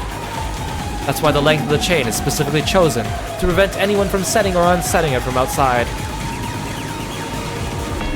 Then, can I use some kind of hard and thin tool? If the gap of the door is just a finger's width across, there's more than enough for the chain to reach. If I could just bend a wire hanger so it fits through the crack, and work the chain with that. That's right, there's a closet just to the left of the door, or to the side of the door. Could there be some hangers in there? Found one! Oh, thank God! A single cheap-looking hanger like one you might find in a laundry room was hanging there. Really? I'm pretty sure that when I last looked a short while ago, nothing like that was in the closet. Who cares? Quickly, quickly! I twisted the wire hanger, bending the end with the tip around. I formed a loop at the end to grab the things with, making for a sort of burglar's tool. I then dashed out of the corridor again and closed the door almost as far as it would go. My wrist could never pass through this. However, I closed it this much, the chain should have extra length to spare. And this crack is large enough for me to stick the hanger through. Now it's just a matter of technique. If I keep trying, I'll definitely be able to do it. Eventually, I'm certain of it.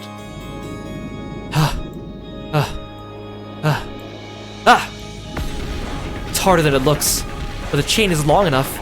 It isn't impossible. I had finally gotten my hands on the one way to escape. It was hard, yes, but it was theoretically possible. If it's possible, I'll be able to get out. I'll be able to escape from here. Huh? At that moment, I felt a heavy weight on the far side of the door. I felt as though someone inside the room had pressed their forehead against the door. It was drawing closer. And she, the witch, had laughed. Then I felt a powerful and strange force on the wire hanger. Is she trying to grab it away from me? Yeah, right, like hell I'll let go. Like hell I'll let my one key out of here get stolen while my guard's down. Fortunately, I'd stuck my wrist through it, so I wouldn't drop it if my hand got tired. You won't be able to snatch this out of my hands. The witch on the other side of the door laughed at me. Then I noticed something weird. I looked at my left hand, which I had pressed against the door to hold it in place, and between the fingers of that hand, I could see something red. They were red letters. I realized immediately. At some point in time, even more bloody letters had been drawn on the door, and my left hand had been covering them up. Still fighting against the vice-like strength of the witch beyond the door, I moved my left hand to the side. Where that hand had been, bloody letters had indeed been drawn.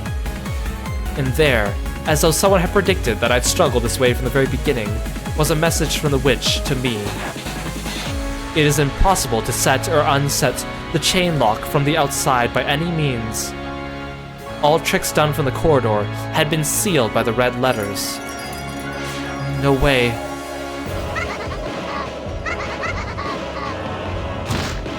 There was suddenly a terrible sound, and the force pulling on the hanger was suddenly released. Then when I pulled it out and looked, I lost all hope.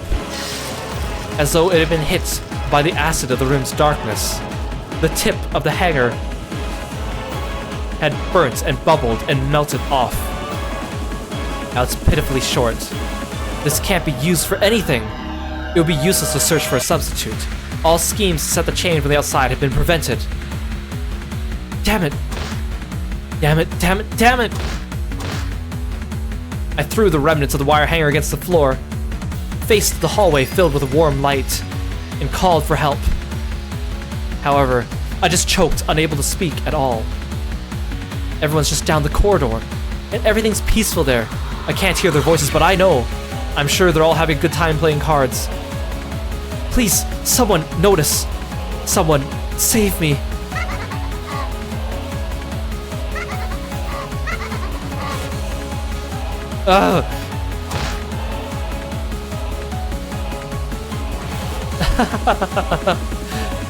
This time it wasn't the witch's voice. It was the happy voices of everyone else, which I could hear coming from the other end of the hallway. Someone, come over here and save me.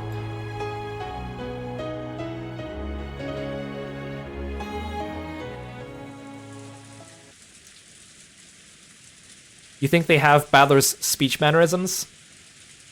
Maybe. Interesting to see. Or maybe it's just the way I'm reading it, I don't know. Sorry, but I'm out.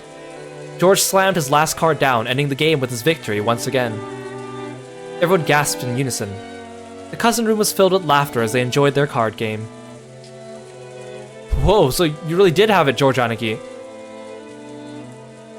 Damn you, you six of spades. That's true. The guy in the room does say the useless, useless, useless, and the damn it, damn it, damn it, so that is very Badler coded, you're right. Very well noted, very well noted. Tier 8 of diamonds was pretty nasty too, Badler. Ah, I was so close. You're incredible, George Oni-chan, you won again. Yep, looks like we've won again. Maria couldn't really hold her own in an all-out battle, so she teamed up with George, which is why she was celebrating his victory. Utter defeat. Cannon winced and let his cards drop to the table. The game of sevens between Cannon and the cousins had been a fierce battle. Normally they would just take things easy since Maria was there, so this sort of game was rare. Cannon had started taking the game seriously, unwilling to lose, so George and Badler had responded, and the battle had grown fierce. Unlike Badler, who was carefree enough to enjoy it whether he won or lost, Cannon's mood changed drastically with each victory and defeat. It was less of a dislike for losing, and more like he just wasn't used to playing. He wasn't used to trading a few wins and losses with his opponents, so he took even losses within a game seriously. Since he had resolved to win, and had unfortunately challenged the veteran players George and Badler, the result was plain to see. As Cannon slumped on his shoulders, Jessica slapped him on the back. Hey, you almost had it. I love fighting all out like this. And whether you go all out or not, if you just lose in the end, it's all pointless. That's not true. If you really gave it your all, there's no reason to get all depressed when you lose. If you lost after hardly trying, then you'd be grumbling and complaining about how you would have won if you'd taken it seriously, right? That's right. People who really give it their all never complain. They're always cheery no matter what the result is. You're right. And they can be scarier than anyone else. They always learn something from their experience and grow. Very true. I was a coward, so I could never learn anything. I see that I am still immature. I am furniture, so any dreams I might have are pointless.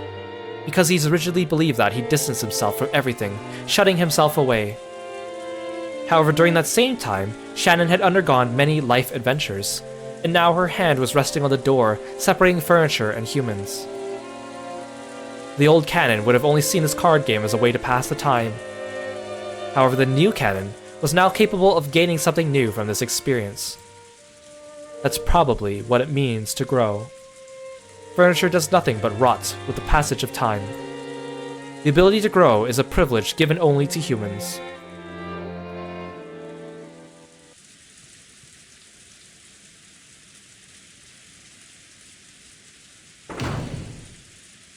Thanks for playing with us. You probably had work to do, like filling in the log, right? I'm really glad you decided to hang out with us. Don't worry about it. I had a lot of fun too. Or should I say that I've realized that this sort of thing is fun. Thanks for pushing so hard for me to come. Let's challenge ourselves more and more. And let's go and find more and more things you didn't know about. Oh, by the way, about what we were talking about earlier. Ever wanted to try playing guitar? Well, I don't want to force you or anything, but it must be very difficult. Yeah, I guess.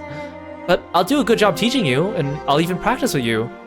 Well, I guess I'm not that much of an expert myself. At first, Canon was scared that he might make a complete fool of himself if he touched a musical instrument for the first time in his life. After all, he knew that screwing up like that would make him feel bad. However, Canon was starting to learn.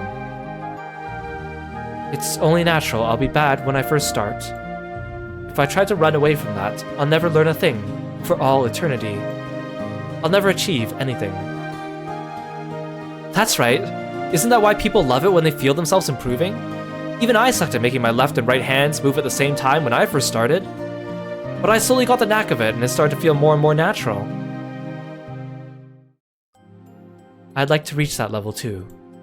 If one path to that goal is playing music with you, milady, I would love to do that with you. Really? Yes. I'm sure I'll be horrible when I start, and I may even make you lose hope at me at times. But if I've given it my all, even messing up is no big deal. That's what I learned from you all just now. You're embarrassing me. I love you more than ever, milady. Because I averted my eyes for so long, even though you shone like the sun. I never noticed you when you were right there next to me. Then I'd better work even harder to make you love me even more. Canon's serious and competitive words were more than enough to make Jessica shy. However, Canon's expression unexpectedly clouded. Milady, the reason I love you is so clear. Because of that, I can't bear not knowing. Not knowing what?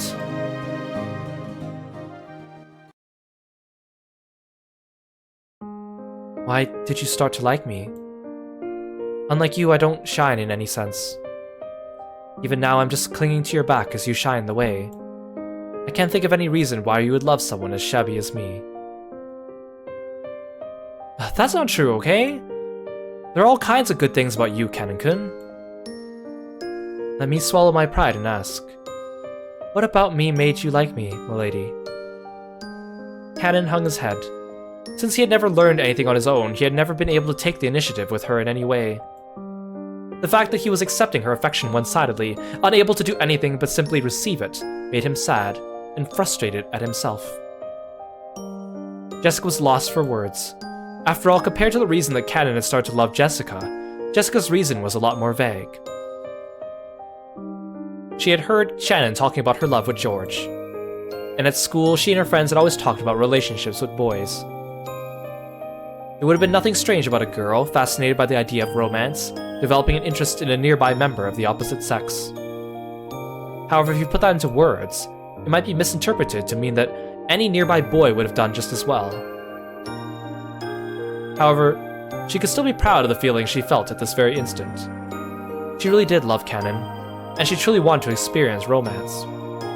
As a result, they might end up together, or they might not. However, if she reached that result without holding back, she could accept it no matter which it was. That's why she was able to become serious and honest about how she felt. However, she couldn't find the right words to tell Canon on this. When Canon saw Jessica bite her lower lip in frustration, he finally realized, I'm such a fool. Huh? What about me do you like? That very question is foolish.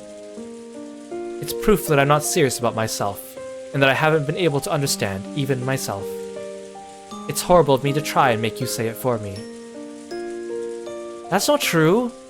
After all, it's the first question any girl would like to ask after being given a confession of love. What part of me do you like? It was immature of me to ask you that. How could anyone love someone so immature? Wait, that's not... Jessica panicked, trying desperately to explain how she felt. However, Canon was calm. And then he spoke. In that case, I want you to love me the way I already love you. I've decided to start changing myself so that can happen. I can hardly imagine that you would love me as I am. But someday, no matter what. Yeah, I'm absolutely sure you'll become a wonderful person, Canon-kun. A guy so cool I can't keep my eyes off you. Until then, I'll stick by you all the way. We have plenty of time.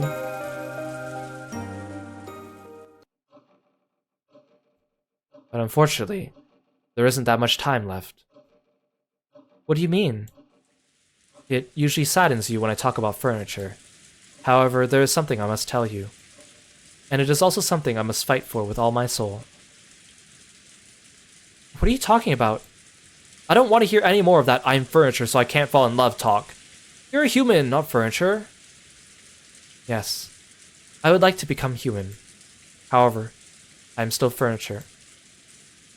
In that case, just do it! Become human! The witch taught me once about the single element of this world. According to her, it's love. And it's something that humans born into this world can take for granted. However, it is not something that those not from this world, who are born as furniture, can take for granted. In order to gain it for themselves, they must have magic or a miracle. In just the same way that Ne-san and George-sama would never have ended up as they have without borrowing the power of that golden butterfly brooch. I don't really get that last part. What don't you understand? Let me hear it. Since this game began, a large portion of the time has been spent on Shannon and Cannon's determination to fall in love. I've got no problem interpreting that as a story of growth and teenage determination for a girl and boy who call themselves furniture. But one of the assumptions they make feels really out of place to me. Why is magic necessary? Is that it? Both Shannon and Cannon call themselves furniture. They've always claimed that there can't be love between furniture and humans. After that point, the magic of the golden butterfly brooch comes into play, and the miraculous result of its magic, love is established between Shannon and George Oni-chan. That's what they claim. Might it mean merely that forbidden love between people of different classes would be unmanageable without a miracle of magic? True. I can accept that Shannon and Cannon, who are servants in forbidden love with members of the family and suffering for it, might debase themselves by calling themselves furniture. Then what is it you cannot accept? Without borrowing the power of magic once more, marriage will be impossible. That seems to be a common understanding between Shannon and Cannon. I just can't understand that part. After meeting in secret for quite some time, George and Shannon had finally gotten engaged. Both were fully prepared for it emotionally, and though there would be some trouble with the relatives, it would probably be impossible for anyone to prevent their marriage by this point. Trying to stand between two who wish to be wed is as foolish as standing in front of an arrow and trying to catch it. Exactly. Now that George Oni-chan has sworn to protect his lover for the rest of their lives, he has no need to fear opposition and disinheritance from his parents. On the contrary, you might even consider that a perfect test of his love for her. In other words, they will be married no matter what. No one can stop them. And they're both consented to the engagement. No one can stop them or impede them. Trying to break apart lovers is a foolhardy venture. Yeah, and that's what's strange. There's no need for magic. If George and Shannon had wanted Ava's approval for their engagement, then magic might really have been necessary. After all, Ava had forbidden his relationship with her. No matter how much George spoke on Shannon's behalf, the chances of Ava being convinced were very near zero. If that were the case, it would be understandable if they'd wanted a magical miracle to make Ava acknowledge that engagement. However, George Oni-chan has already made an oath. He doesn't care whether his parents approve of the engagement or not. Yeah, there's nothing standing in the way of their engagement, and Shannon should know that well herself. So why is it that now, on this night, where the proposal went so smoothly, she's still praying for a miracle of magic?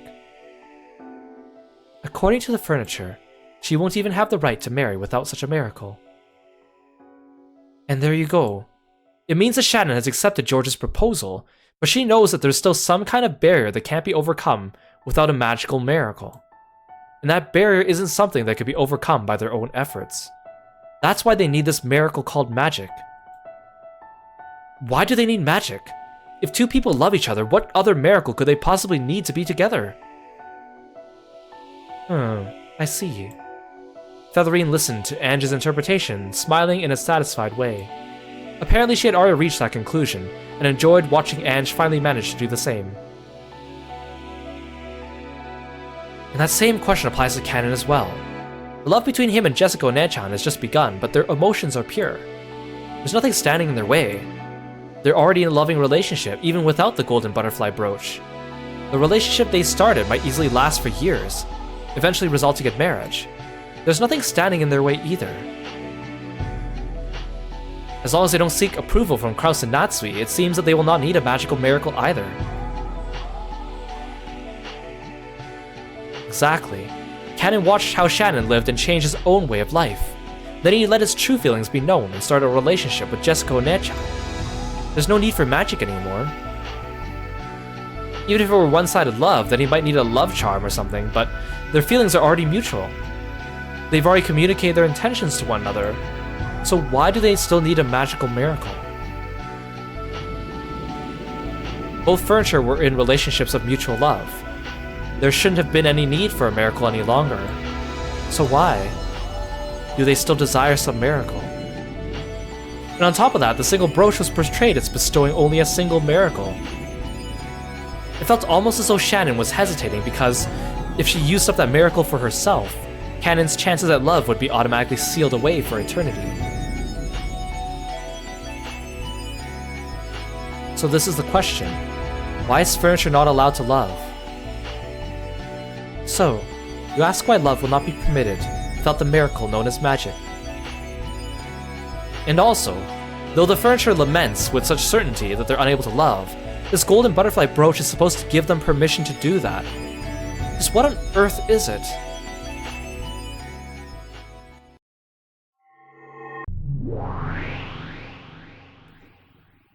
Of course, it is a crystallization of magic. However, like most magics, it can be burnt by the anti-magic toxin. So it can only have an effect for those who believe in magic and witches. Correct. So Shannon, who was capable of interacting with me, was able to make use of its benefits. However, Shannon had dropped it on a sandy beach, and someone who knew nothing picked it up. If that person was shrouded in the anti-magic toxin, they wouldn't be able to make use of the brooch's magical power. Precisely. A witch's magical items often lose their power if they are not handed over directly. However, just as how a witch can manifest herself if her existence is acknowledged by a great many humans and the anti-magic toxin disappears, the power of that magical item can also be preserved if it is believed in by a great many humans. That's ironic. No matter what kind of magic we witches give out, everything depends on whether the human we give it to can accept it.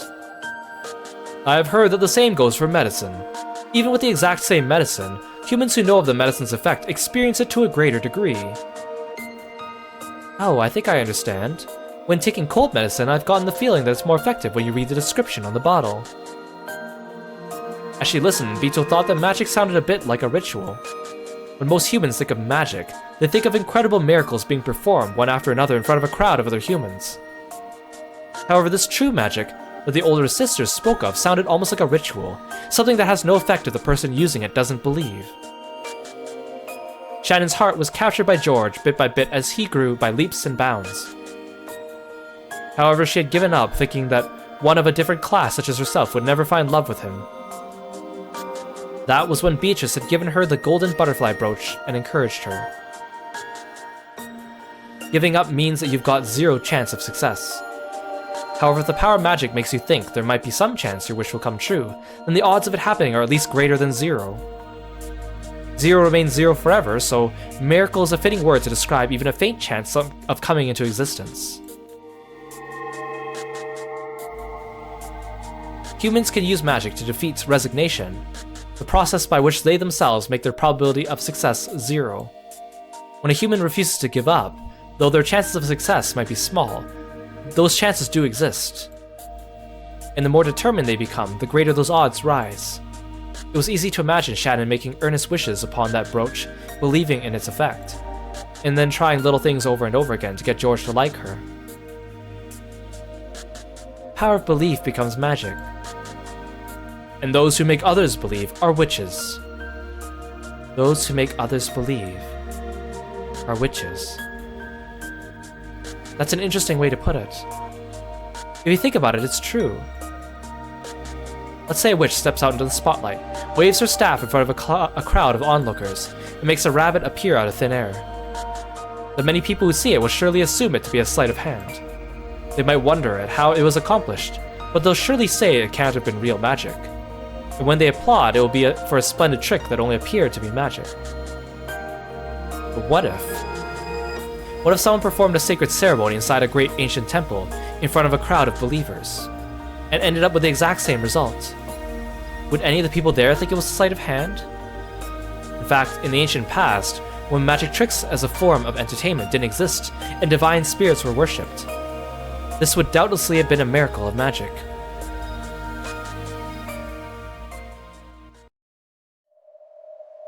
In that case, could this here be magic?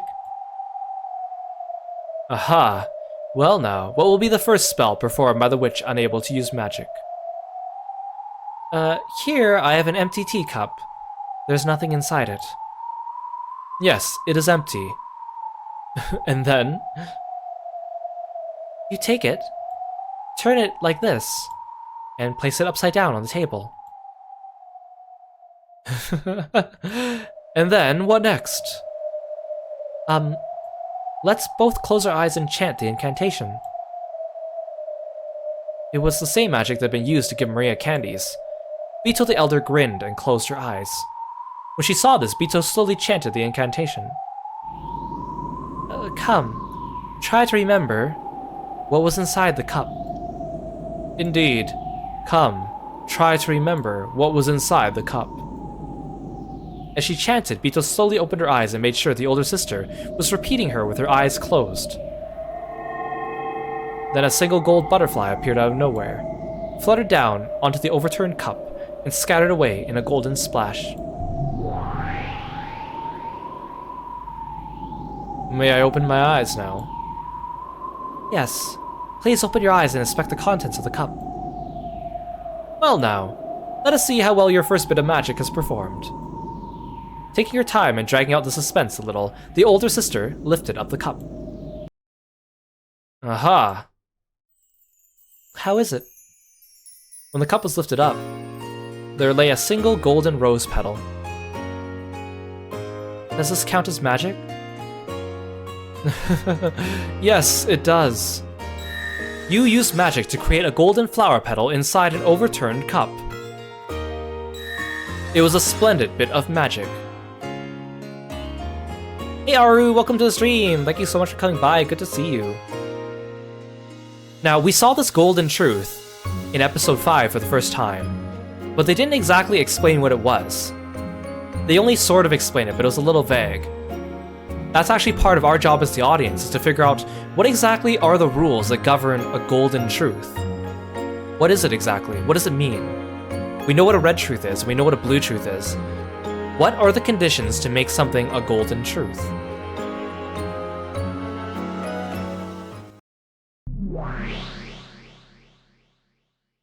Without love, it cannot be seen. That much I understand. It may be viewed as a trick. It may also be viewed to be magic. It all depends upon the toxin of the individual. Then again, while this can explain some of the magic that's been used in the past, it can't explain everything. To get back to the point, all this stuff about believing in magic and rituals, it doesn't answer the question. What was this golden butterfly brooch, which allowed the furniture who strongly believed they could not love, to finally find love? If we blindly accept the story of those two Bitos as true, might we assume that magic had the power to cancel out their feelings of resignation? Why mustn't furniture fall in love? Why is the power of the magic brooch necessary? Yes, it does seem at a glance as though what you and the Bitos are saying provides an answer, though a vague one. However, let me say this as a reader. I can't accept this as you've presented it. Hey Lace, good to see you too. Thank you so much for dropping by the stream. Hope you're having a great day. You cannot accept it, you say. The tragedy those furniture are struggling to resist is way too big to be explained away by that. I doubt they could reform their way of thinking just because they were given some charm for making relationships.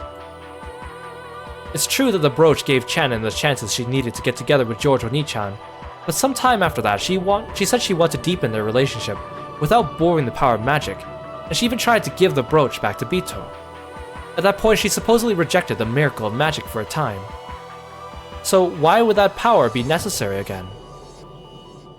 Well now, perhaps there is no way to say except that love and marriage are very different things.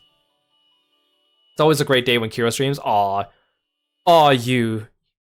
You flatter me. Thank you, Lace. Featherine laughed lightly. She had probably formed a theory of her own and was laughing at Ange, who hadn't reached it yet. Let me hear it. What's your view? I'd like to keep that to myself for a while longer. And of course, watching you form doubts and let your mind race is one of the joys of being read aloud to. If I gave you my views, you would accept them and stop thinking. Then having you read aloud would be no fun. I kind of relate to this. Like, if I'm playing a game that I've played before, and someone else is watching, or if someone else is playing a game that I've played before, and they're doing a first playthrough, it's fun to see what their reactions are. Again, it's such a shame that I've already played like Umineko and Zero Escape and like Ace Attorney and all these things before I streamed them, because it would have been fun to have my genuine reactions, but it's been fun seeing people in the chat try to solve the problems for themselves, even if the problems in Umineko are really daunting, but it's kind of fun to see the reactions.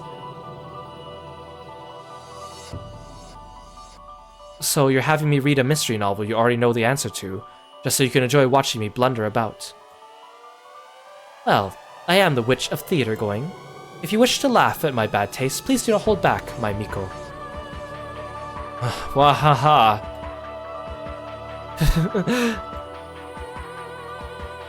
I understand that part of magic is created by a believing heart, and that magic probably permeates deep into the world of us humans as well. However, though it permeates so far, the power that dwells within magic is small. Lots of people visit shrines to pray for success on tests. However, people rarely credit such a visit as the reason for their success. By itself, praying does little more than give one peace of mind. In love, where even a small chance and a little bit of courage can result in major changes, this power can sometimes bring about incredible transformations. However, would something like that really be enough to change the insurmountable fate of furniture? In the past, when Shannon and George were brought together, I imagined that the brooch's magical power functioned as little more than a ritualistic charm. However, by now, the magical power that the furniture seek from that brooch is not something as vague as a ritual. It feels much stronger, like a whole different interpretation of magic. If you believe in a sleight of hand, it becomes magic. But that's no more than a child's trick. And that only explains one part of magic. They are hoping for something. They're hoping for something with much, much more power. For true magic, not a sleight of hand. So what kind of magic is the furniture expecting from that brooch?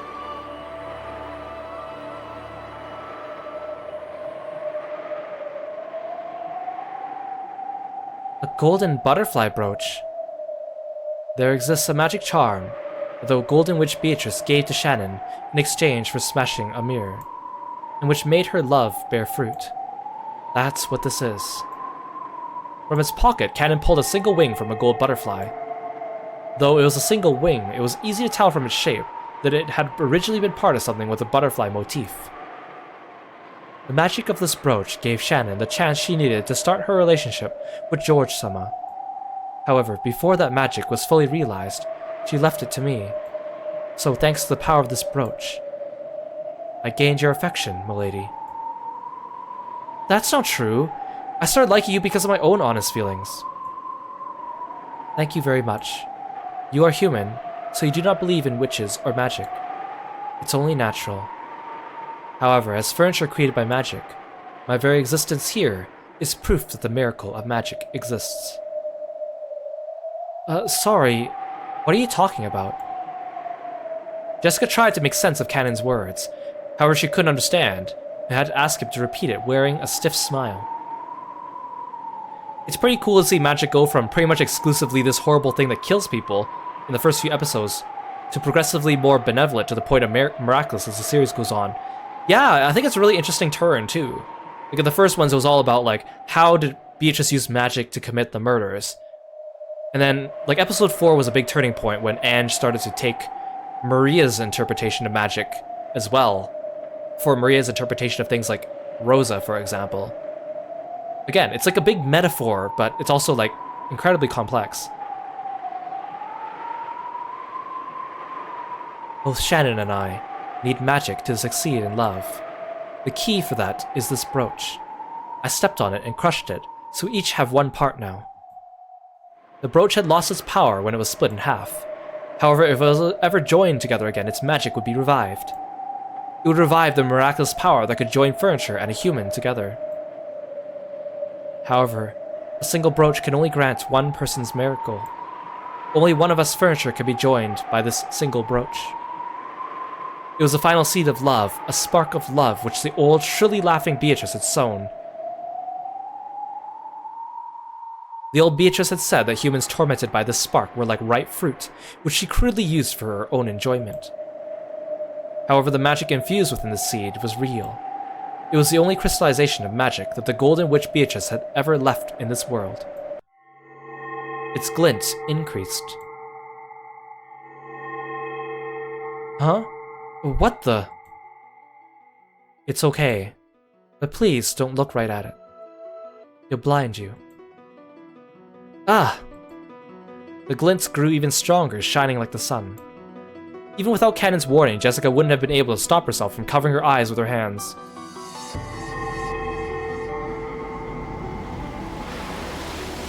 As the light grew stronger, a sound like the roar of the wind or the tide also grew in intensity. The sound of the wind and rain outside had already been overwhelmed. Jessica could no longer even stand, and she crouched on the floor. A flood of sound and light. Back in episode 1, you'd never have guessed Maria would be the focal point for a positive turn in the series. Right? Again, it's so weird the way the characters are... You see so many sides of them. You see sides of them you dislike, you see sides of them that you like. They're very rounded characters. Until it withdrew, Jessica could do nothing but moan.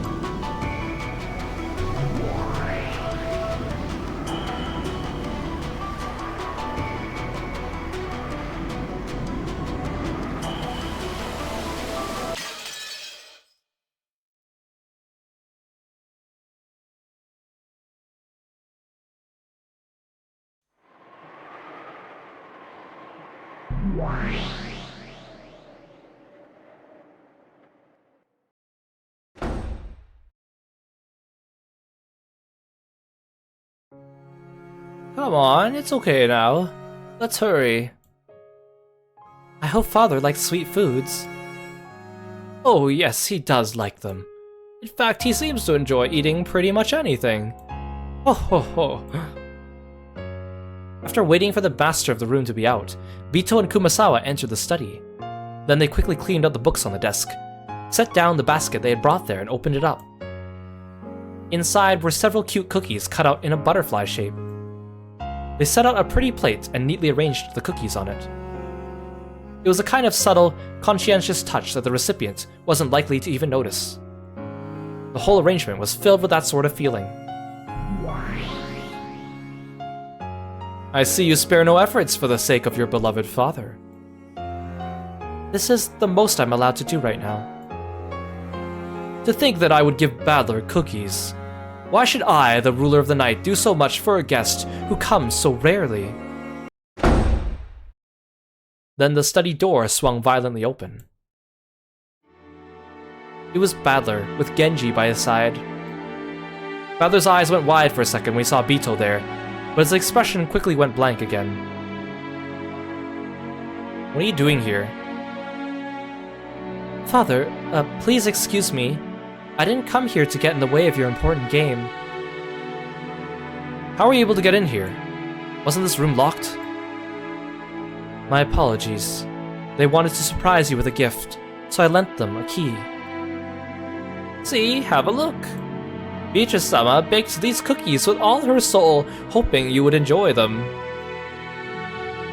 Kumasawa-san and Genji-san taught me how. I never knew Genji-san was so good at baking cookies. Oh, he hasn't done it much of late, but long ago Genji-san cooked all sorts of things. He was especially good with sweets. Cookies? Yes. It's a gift for you, Father. I sincerely pray for your victory in this important match. Adler looked at the plate on the study desk that was piled up with beautiful cookies and the message card of encouragement lying next to it, and his face twisted with a complex expression, which might have been one of sadness and might have been one of hatred. Master. Genji urged him to consider saying some words of gratitude to Bito. Adler understood. Anyone would be pleased to receive an act of kindness like this. Even though he understood it logically, he couldn't help but give a small, exasperated sigh. Thank you. I'm very grateful. However, I don't like sweets. Please take it away. Master...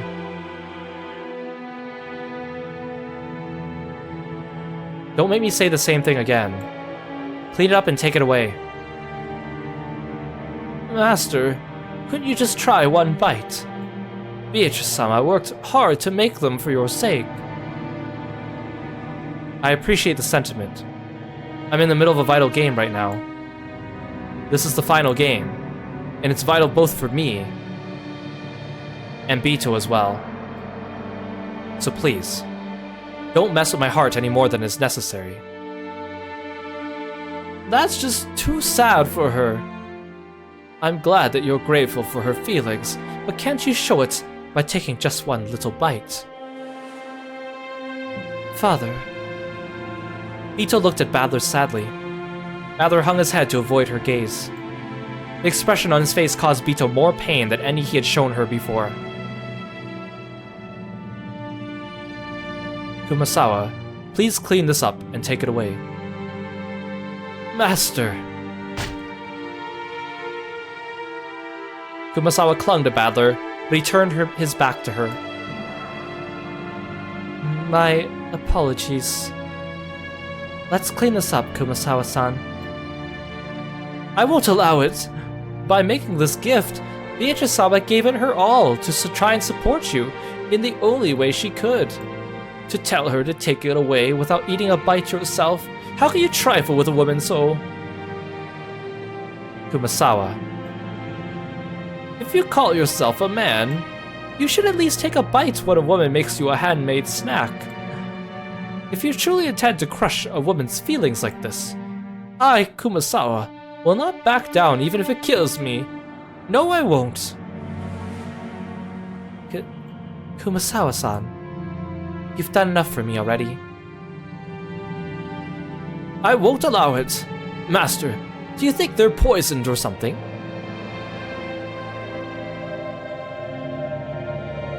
Yeah. If Bito ever came to give me cookies, of course I'd figure she'd put some kind of crazy poison in them. And she's asking me if I think there's poison in these? Who would expect? The cookies piled up in such a neat and cute way could possibly have something bizarre hidden inside them. And anyway, who could possibly imagine Bito making something like this? Because of that, Badler couldn't bear to look at Bito's innocent reaction, which was completely free from any malicious thoughts, like slipping poison into cookies. Bito quietly started to clean up. Every now and then she sniffled. Kumasawa continued to glare at Badler, but she then gave a small sigh and helped Bito clean up. However, the hardness didn't disappear from her expression. My apologies, Father. Please excuse me. Don't call me that. Don't call me Father. Bito never called me that. Yes, as you wish. My apologies. Hanging her head so low that her chin touched her chest, Bito hurried out of the study. After giving Badler a look, Kumasawa chased after her. Kumasawa threw the door open a bit violently, and the footsteps of the pair rapidly disappeared off into the distance.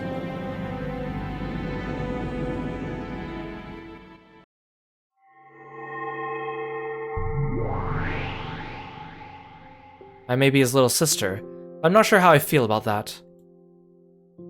If she were anyone other than Bito, you'd think of him as a true enemy of women, is that it?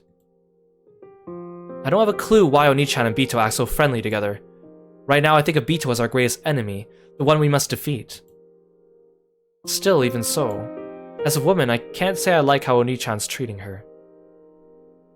And yet I can understand Battler's feelings a little too. What a sad state of affairs. I still don't understand what kind of antagonism or connection there was between them. However, Oni-chan probably viewed Bito as a friendly rival, if not something more. Oni-chan's reason for defeating Bito isn't to destroy an enemy out of hatred. It feels like he wants to give a sincere answer to her questions. Yes, I can't deny the fact that their fight isn't based on hatred, but on a stronger emotion. And on top of that, Bito really is something to remain dedicated to Oni-chan all the more even after being treated so coldly. I agree with the other older sister, Beatrice. I can't understand why she's so dedicated to Oni-chan. And though it only happened after changing over 1,000 years, that single factor that you don't understand will certainly be inherited by the golden witch Beatrice we know so well. Yeah, I understand that. Learning about this Bito will eventually teach us something about that Bito. And that may be able to explain the greatest piece in this crazy game, if not the game board itself. Such a mysterious witch. Though she said those words, Featherine wore a confident smile on her face. Her sarcastic confidence, as though she already knew the answer, was unchanged. Beatrice, I want to ask you something. Yes, what would you like to know, Ange-san? When Ange asked her question, Bito, who had been reading a fragment book in the shadows of the library, jumped. Why do you call Ushimiya Battler father? Because he created the piece that I am. In that case, why are you so dedicated to Ushimiya Battler? Is there some rule that pieces must obey the creator that makes them? There is no such rule. A piece is like a tool, or perhaps a knife. When used skillfully by the game master, they can be quite useful. However, if you use them incorrectly, they can hurt you as well. Whether a tool is used as a tool or weapon, that has nothing to do with the tool's own will. It is merely the result. In that case, why are you so dedicated to Oni-chan? It's almost as though that's your goal as a piece. Yes, that is the goal that gave birth to me. Did Oni-chan, the one who gave birth to you, give you that goal? That's not it. As the game master, Battler merely set a piece with that role on the board. Also, the one who gave birth to this piece was the first game master and the one who created this game, Beatrice herself. Ah, this is getting confusing. In other words, you keep calling Oni-chan father, but he's not actually your father. You're just calling him that affectionately, because you feel obligated to devote yourself to him. Yes, I think that's true. Father was the one who placed me on the game board. If he hadn't, my piece would never have had a turn. So the fact I exist right now, and am able to devote myself to my goal, is all thanks to Father. I see.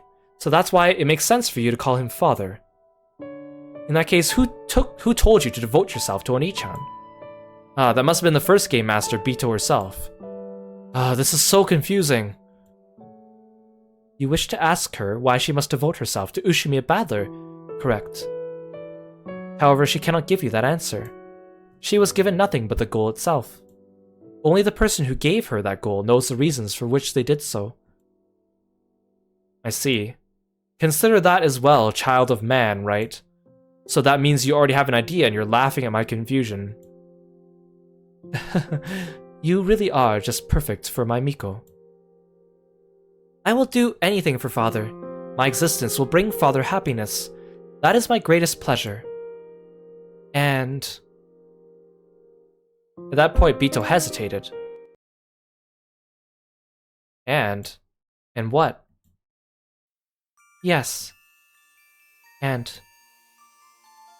If one day I could have Father acknowledge my efforts, it would be my greatest joy. What the hell? If you only want to devote yourself to him, I'd say you're just another furniture of the witch. But you want him to acknowledge your efforts? That's less like furniture and more like... Ange stopped mid-sentence. That's less like furniture and more like... You're just a girl who loves Oni-chan. I don't get it. The driving force behind this Bito is that of a girl who adores Oni-chan. But then, what does that make her? If the first Bito liked Oni-chan, then she should have adored him and devoted herself to him directly. Why would she create a piece of herself, a separate entity, to do it? As it stands, even if she does attract Oni-chan's attention, it will be towards the piece version of herself, not the creator who made that piece. If I ever like someone, I'll probably want to do things for them. But of course, I'd want to do those things myself. After all, I would want him to notice me. It's a love that will always go unrewarded, no matter how devoted she is. And she's doing this out of her own free will. Bito's actions look no different from those of an average girl in love. She's devotedly doing all she can for him, dreaming that her kindness will eventually be acknowledged. Why would Bito create a piece like this? Maybe putting it in romantic terms is a bit too confusing. Let's try using food as an example. This would be as pointless as creating a piece to eat food for you. No matter how much food your piece eats on your behalf, you won't get any less hungry, right? You're the one who wants to eat. There's no reason to have a piece do that in your place. For most jobs in this world, you can get someone else to do it for you. However, with love and food alone, there can never really be any point to letting another person do it in your place. That's right. This Bito was created as a piece because of an impossible reason. Though at a glance she looks just like a normal girl, the more I know about her, the less I understand. Like she's an imaginary number. Father hates it when I call him father. And the me that father desires didn't call him by that name either. Right. The former you spoke to everyone without even using honorifics. However, simply possessing that knowledge doesn't mean I can refer to father quite that informally. I like to give it my all and start calling him Badler-san. I'm surprised you haven't gotten discouraged after being treated so coldly. No. Badler-san is in the middle of an important game right now. His opponent is the formidable Lady Erica, piece of the great Lady Byrne Castell. It's no surprise that he was in a bad mood when I stepped in at a delicate moment in his game, just as it was starting to reach a critical point, and called him by the name he doesn't want to hear. Apparently Bito still wanted to devote herself to Badler, even after being treated in such a cold manner. Though to an outsider, it might just look as though she's being snubbed, it doesn't faze her at all. It truly is the blindness of a girl in love. Or is it I can't see because I have no love? At times, love does let you see the unseeable. Bito once again immersed herself in the fragment book that the former Bito had written. She was trying to find something about the Bito that Badler desired. Ange shrugged as though saying, well, I don't get it. Featherine laughed when she saw this, hinting that an innocent young woman could never understand. Ange grumbled something back unhappily. Their exchange seemed to have no effect whatsoever on Bito as she sat in the shadows of the library.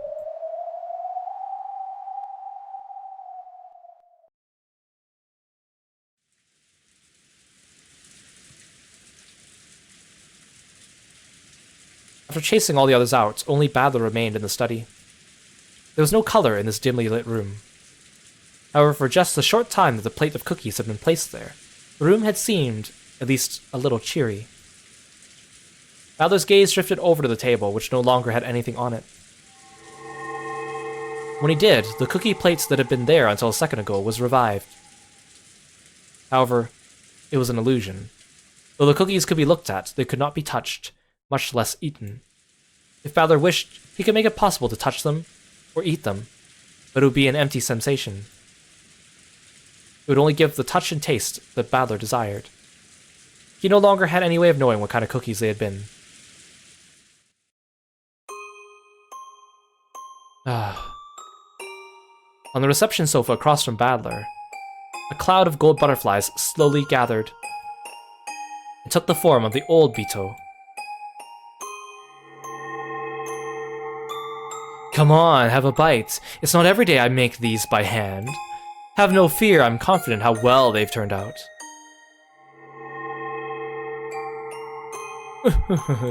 Hearing that from Milady makes them all the more dubious. Seriously. Any cookies you made would obviously have some kind of strange poison in them. How shocking that you should think so. Even if I did put something in, it'd be no worse than the kind that does this and that to your other thing.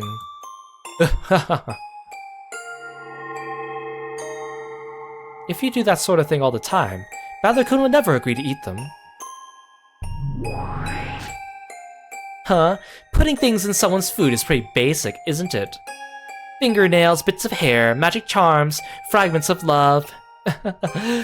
What would you people put in? Yes, ma'am. I wouldn't put anything in them. I'd just eat them all myself. Obviously, do you have to be so predictable? Well, they say a girl's gotta grab by all 3 sacks. The first one's the stomach, right? Next comes the wallet, and what was the third one again? If I could catch a guy's attention, I want to make him sacrifice his body, heart, and soul to me. That's why I pour all my power and affection into my cooking. You like how every time Gob appears, it's always like a plop?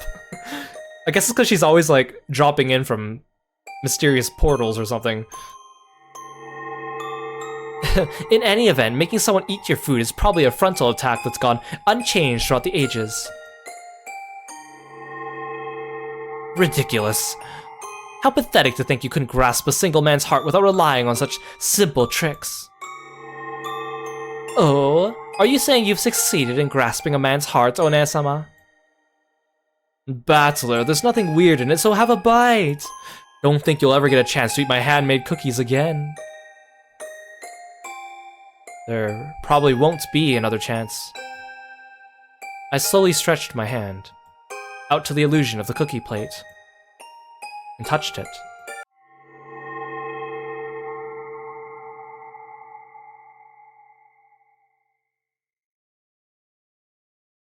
Just before I did, it became a cloud of gold butterflies and vanished into the darkness of the study. The illusions of Ronov and Vergilia also disappeared. However, the illusion of Bito alone still remained on the sofa. Is there something not to your liking? Are you trying to force me to say it out loud?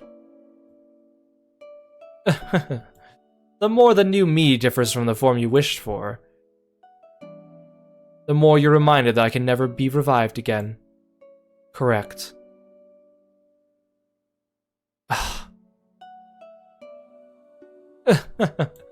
If you let a good woman get away, you never get a second chance. So, only now you finally realize what a good woman I was. Shut up! If you never appear again, that'd be a relief. Huh. Ito lay sprawled on the sofa and looked up at the ceiling. Badler also turned his back and moved to the window. For a while, there was silence. I imagine you understand, but I do understand. The me you were expecting has already disappeared. I know. Even though that Bito is you without a doubt, she's a different being than the old you. And I can say with certainty that she'll never revive again. My soul, femininity, sparkling personality, and splendid character were cultivated over 1,000 years spent as a witch. Unless an exactly identical 1,000 years is traversed, nothing can become me. And so, at the moment you decide to create me, my personal history was different. Yeah. The damn burned Castell is already guaranteed that you'll never revive. However, you still hope for it, don't you?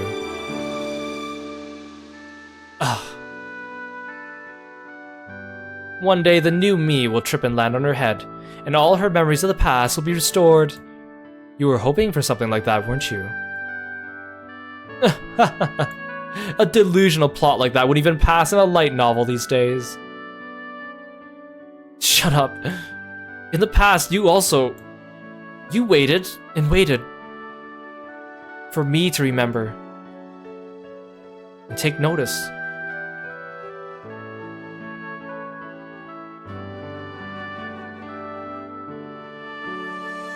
Then, what is it? Does this mean that our relationship is exactly the opposite of how it once was? Huh. Well, at times I did continue the game believing that you would eventually notice and remember that a miracle would occur. How did it feel? How did it feel when you were playing with me? As they say, look inside your own heart. It hurts. If only she didn't look so much like you, I would have kept my cool a little better. Well, do as you wish. In the past, I toyed with you and tormented you. Now's your chance for revenge against me. The new me will just wander about nervously, ignorant of everything. You may boil or burn her as you see fit. Perhaps doing so will ease your old hatred. I would if it was you. It'd probably make me feel a lot better.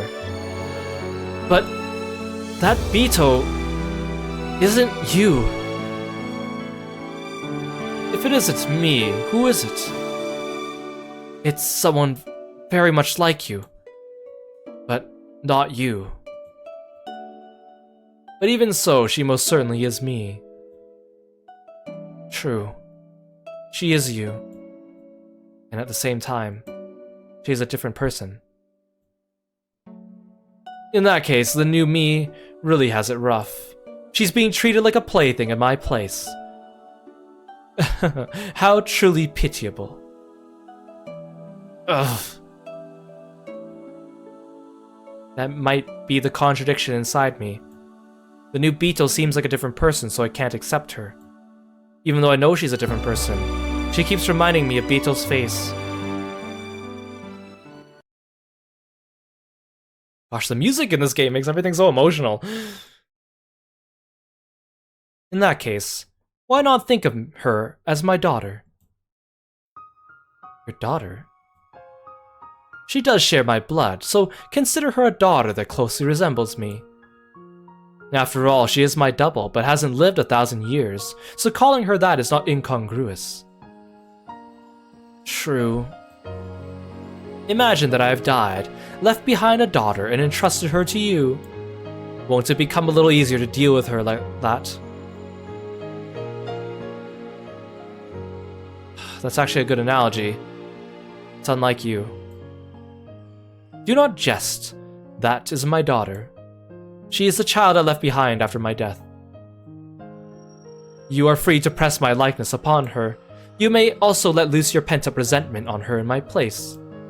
Making her bear my sins and torturing her as you please may calm your grudge. If that doesn't match your taste, you can also guide her down the right path so she does not end up on the inhumane road that I have tread. She was made to devote herself to you since the moment of her birth. If you wish, you can mold her into any shape you desire. After 1,000 years of miracles, she might even become me. So I could even strip her naked and drag her around with a chain like you did to me once? Yes, at this point even greater humiliation would be possible.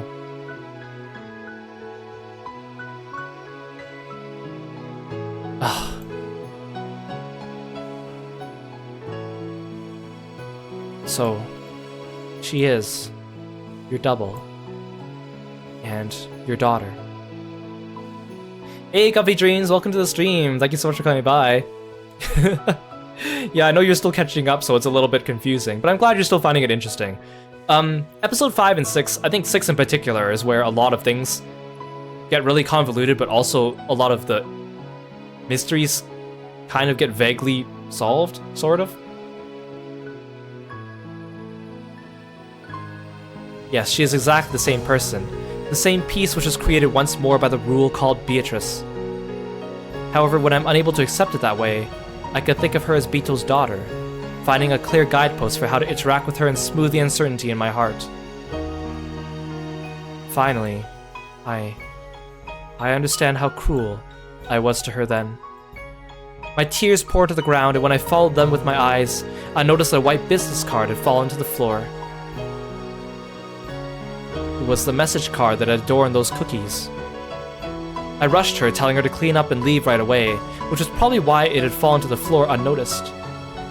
I picked it up and read the message on it. It was extremely short, pure, and sincere. It's so clear that I should be able to read it.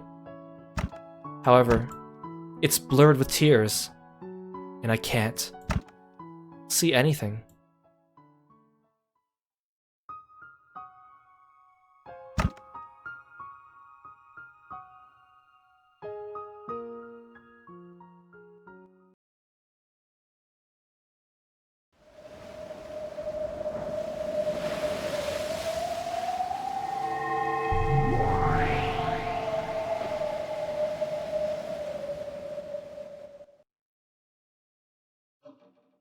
The flood of light and sound slowly dissipated. The silence that followed was not interrupted even by the sound of wind and rain outside that had once been present. Both Jessica and George timidly opened their eyes. Where in the world is this? It was a strange room they had never seen before. It looked like a Western-style smoking room. Its furnishings were stylish and expensive. It felt like the room of some dignified person. There was a set of black tea on the table, as well as a chessboard, which seemed to be halfway through a game. However, there was something strangely out of place. The black and white checkerboard pattern made it feel like chess, but it looked like a very similar yet totally different game that no one knew of. And similar to how it both looked like chess and not like chess, the furnishings of this room, no, the room itself, though it seemed like a Western smoking room, it also felt like something completely different. Just where is this place? Jessica-chan and Kanen-kun. And Shannon? Where's Shannon? I'm right here, George-sama. And I am here. Milady, George-sama. We apologize for bringing you to a place like this. What on earth is going on? Just when Shannon took out something that looked like a butterfly wing, and it started shining. The same thing happened to me. Kanen-kun took out this golden butterfly brooch thing and it started to sparkle and... Milady, George-san, first off, please allow us to apologize. And please stay calm. Something strange is about to happen. That strange thing will probably test us. Test us? Do you mean that trial you were just talking about? That we have to overcome if we want to be together? Is that it? Trial? I haven't explained it to you yet, milady. My apologies. But please, if your words just a second ago were the truth, please lend me your strength. I will give it everything I've got, so please. I don't understand a thing that's been happening. Do you know something, George Nissan? A bit. I'm just as surprised as you about what's happening now. However, if they're saying that this is an unavoidable trial and that we're essential for it, I intend to take on whatever may come. A trial? Kanen-kun, the brooch. Yeah. The two of them brought the halves of the broken golden butterfly brooch closer to each other. As they grew closer, the strength of their bright yellow radiance increased. Jessica-chan, I want you to prepare your heart as well. I am already prepared. What do you mean? I don't have a clue. What the hell's going on? It's a trial. A test for a pair of those who love each other. Huh? George spoke these awkward-seeming words quickly and easily. It was such an embarrassing line that Jessica couldn't help turning red, but the expression on George's face, which was so serious that it was almost grim, forced her to tense up as well. Shannon and Kanen were just as serious. With a glow in their eyes as though they were taking part in a sacred duel, the pair of them brought the two gold butterfly wings together. Then the wings they held became a single brooch and regained their magical power. An even more intense light filled the room, and the scene was burnt into the retinas of all present. As the brooch shattered and two shining things flew out of it. Hey, Kuwagos, welcome to the stream. Thank you so much for coming by. People live for the sake of love. Yes, this world is love itself. Oh, how great is the power of love. Love is everything there is. Suddenly the voices of two people that I'd never heard before rang out. What was that? Who were they? George and Jessica nervously opened their eyes. When they did, they saw the two demons that appeared there, almost as though the two halves of the brooch had become them. Hey, that's weird, Furfur. What are we doing in a place like this? It really is strange, Zephyr. There's no one but humans and furniture here. Where's the witch? Where's the witch capable of summoning us? Yes, we remember the name of the witch of the contract really well, don't we? Let's try calling it out, Furfur. Yes, you're right, Zephyr. We know the name of the witch of the contract, the Golden Witch. Then let's try calling her.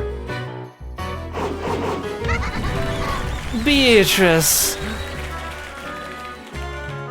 Considering their exaggerated theatrical manner and their slightly comical style of talking, it'd probably be hard to comprehend their great power at this point.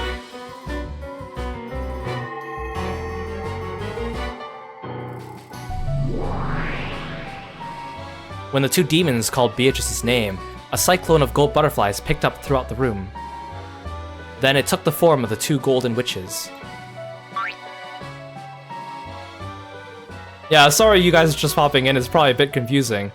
But a lot has happened, and it's kind of difficult to explain, but at least you're here at the start of a new scene, so things are kind of newish. Oh, there are two Beatrices. Well, there are two of us as well. Why shouldn't there be two Beatrices every now and then? This is my double and my little sister.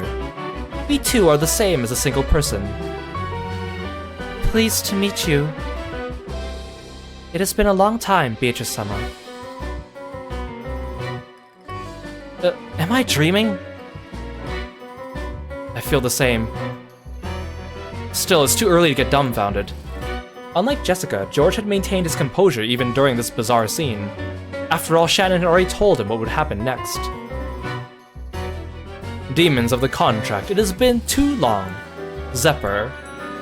And you too, Furfur. Ah, long time no see.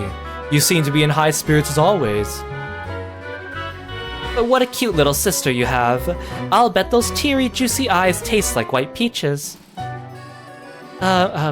Well, I wonder. Zephyr and Furfur latched onto Bito from either side, wearing strange smiles. Each movement they made was exaggerated yet polished, as though they were acting out a play. Leave it at that for now, demons of the contract. To think that tonight will be the last time we see that mischievous spirit.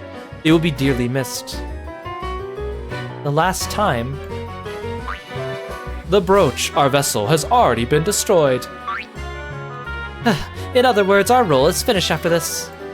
Yes, it has been fun, Beatrice. However, it was decided when the contract was made. It was decided we must lend our power one more time before our final farewell. So this is truly the final miracle.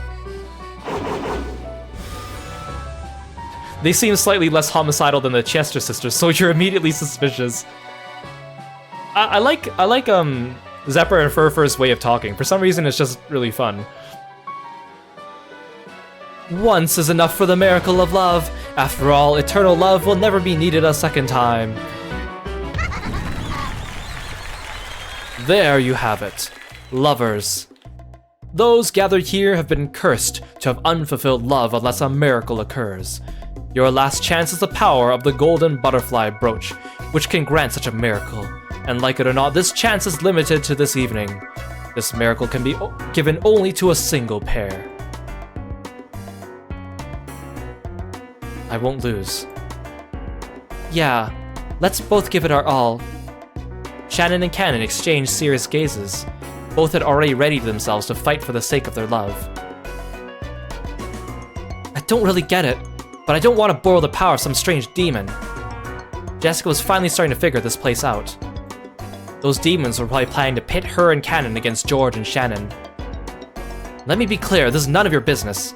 Canon and I can handle our relationship by ourselves. I shouldn't have to put myself in the debt of some bizarre demons. Milady, please listen. If we don't overcome this trial, we cannot be together. Jessica, accept it. This is the only trial that could possibly be imposed on upstart furniture wishing to be joined with a human. More of this stuff about furniture and humans. Don't butt in. This has nothing to do with us. You still haven't told Milady? I didn't know how. I should explain it. Canon-kun, Shannon, and you, George, Nissan, why are you listening to these creeps? No one can stand in the way of a person's love. Why do we have to please these demons? It's none of their business. Well, it seems we have quite a troublesome blockhead among us. We could begin the game like this, but that would be hardly fair. Couldn't you explain it for her? I don't understand it that well myself. Is there some kind of problem with the love between Jessica-san and Canon-san? Oh my, it seems you and the others understand nothing at all. With our blessing, the pair can cultivate their love at their leisure. No need to worry about suspicious demons. However, without our blessing, your love will vanish, disappear, wither, and decay. How the hell are you so sure? Because that is fate. You are free to choose not to accept it, but feel free to choose to resist it. Oh, and what happens if you choose not to resist it? That love will end. But perhaps an abstract explanation isn't so convincing. Well now, how could one explain the dead-end fate you're in? Ushimi and Jessica, a future share between the two of you would be far more grim than you realize. If you don't gain the miracle of magic, disaster will most certainly befall you. Hey Ash, welcome back. Oh, you're watching the previous VODs and now you walk back into Idol Sisters? Hello. Then it will cover you, fester within, and split the two of you apart. Even I will not be so boorish as to describe the details of that process. However, if you don't believe Jessica, I will tell you how it ends. Canon will stop being a servant and will leave the island. For all eternity. You will probably leave the island yourself in search of the one you love, but such a venture will doubtless be in vain. They didn't invent the internet yet. Yes, and then you will mourn and hate. Hate who? You! Me? No, the you of this moment. With a dramatic gesture, the two of them pointed at Jessica. They were saying that if she left, the person left with regrets would be Jessica herself. What the hell are you saying? When you've lost the one you love, you'll realize how much you hate the person you were when you ran away from the trial to complete that love. Yes, we're messengers from the you of the future. Please, at this very moment, take your love seriously and fight. And if you don't listen to the message of the you from the future, the foolish snake eating its own tail will keep on gulping. The endless cycle of suffering will swallow you up, and you will simply vanish. What the hell are you talking about? Jessica's confusion showed on her face as anger. However, a memory of something she'd heard a long time ago welled up in the back of her mind.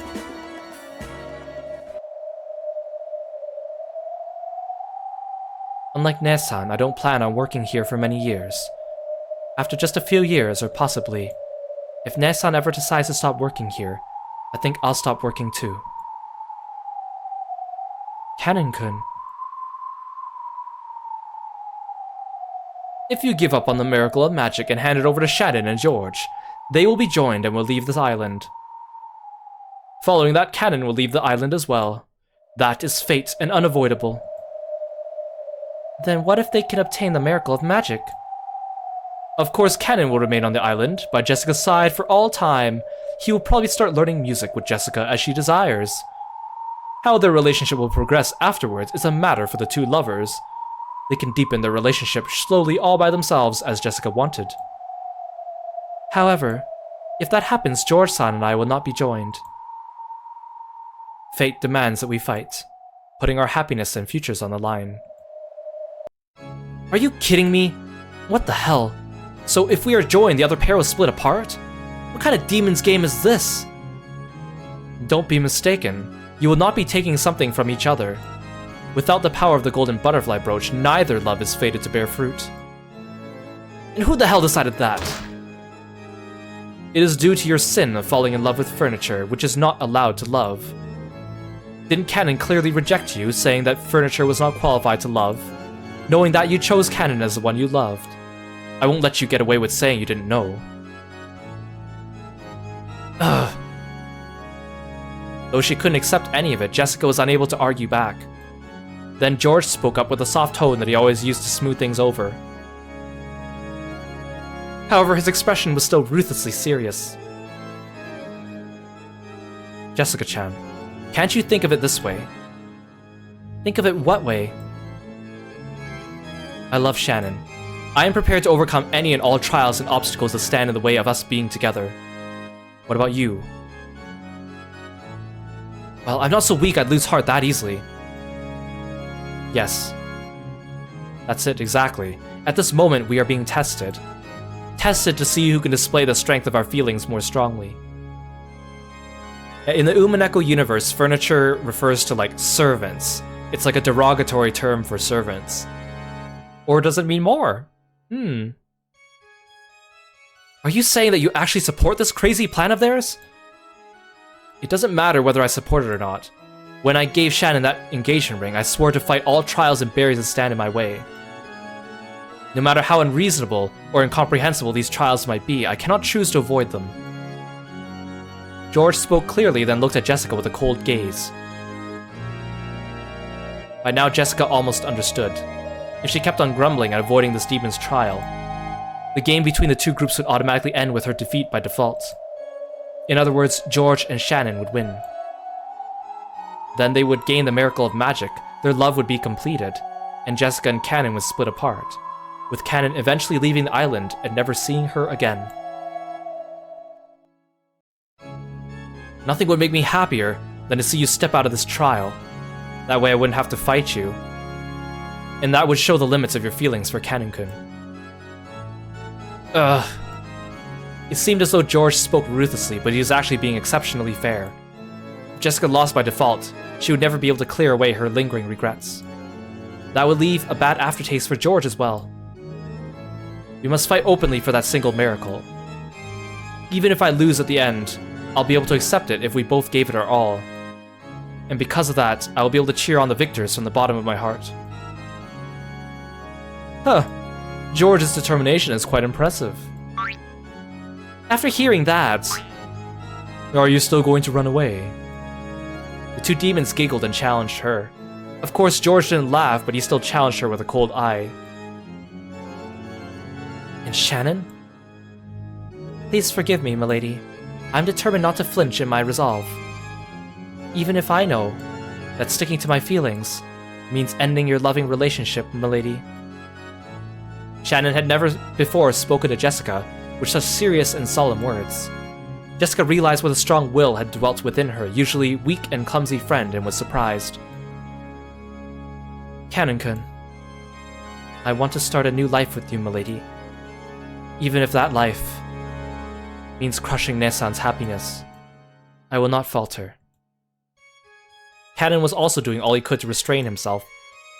Yes, all of them were being serious and frank, and abandoning any naivety that they might have possessed. All this about golden butterfly brooches and miracles of magic, and the trial that the demons were giving them. None of it mattered. Only one thing was being tested, whether or not they possessed the strong will to make their love come true. Jessica clenched her fists and hung her head, shaking, while biting her lower lip. She was silent, but she would probably gain an unswerving will of steel before long. She just needed a little time first. The two demons who taunted people with dramatic gestures did not violate the silence that Jessica needed to resolve herself. Love brings about conflict, and this conflict gives rise to determination. As the demons of love, they could understand more fully than any others how noble that determination was. Jessica-san. Furthermore, this magical miracle is something that can be received by you as well. By me too? What do you mean? She had thought this had been about two pairs of lovers. Vita was surprised to suddenly hear that this had something to do with her as well. With the miracle of the golden butterfly brooch, even your wish that your affection for Badler will be acknowledged, can be granted easily. And without such a miracle, you too can never be bound to him. Huh? It means you're no outsider to this either. To cut across the marshes of love. That is your wish, is it not? We will not make light of your wish. Even your relationship with Badler will eventually fester and rot. No matter how much of a positive outlook you take, you know that this fate will eventually come to pass, barring some kind of miracle. Well... Ito hung her head sadly. She hadn't wanted to lose heart from the cookie incident. However, it would have been a massive lie to say it hadn't hurt her. The more she tried to get close to Badler, the more she hurt him. However, she had been born in order to get closer to Badler. She was like a hedgehog freezing in the cold and bunching together for warmth. She had approached him because of love, and had been hurt for it. If you understand that much, entrusting your fate to a miracle may prove to be of some interest. As they say, an unbought lottery ticket earns you nothing. Zephyr, Furfur, let my little sister join in too. Oh, of course. Welcome, second Beatrice. We were planning on including you from the very beginning. After all, we are Zephyr and Furfur, the demons of love.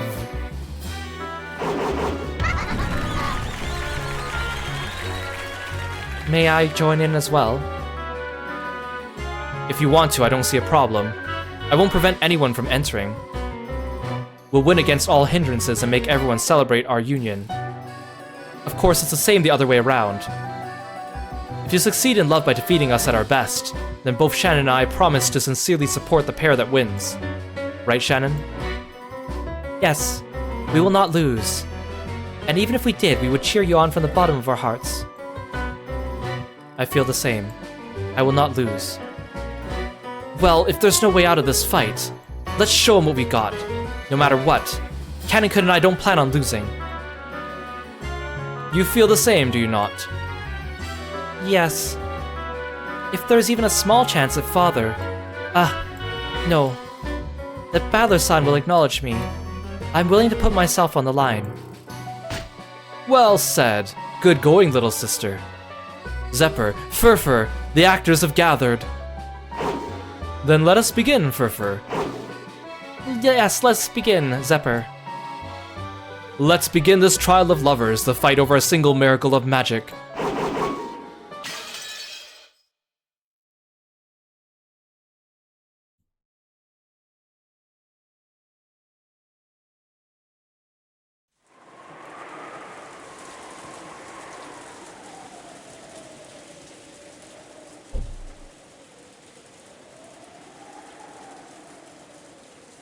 Let's save our game.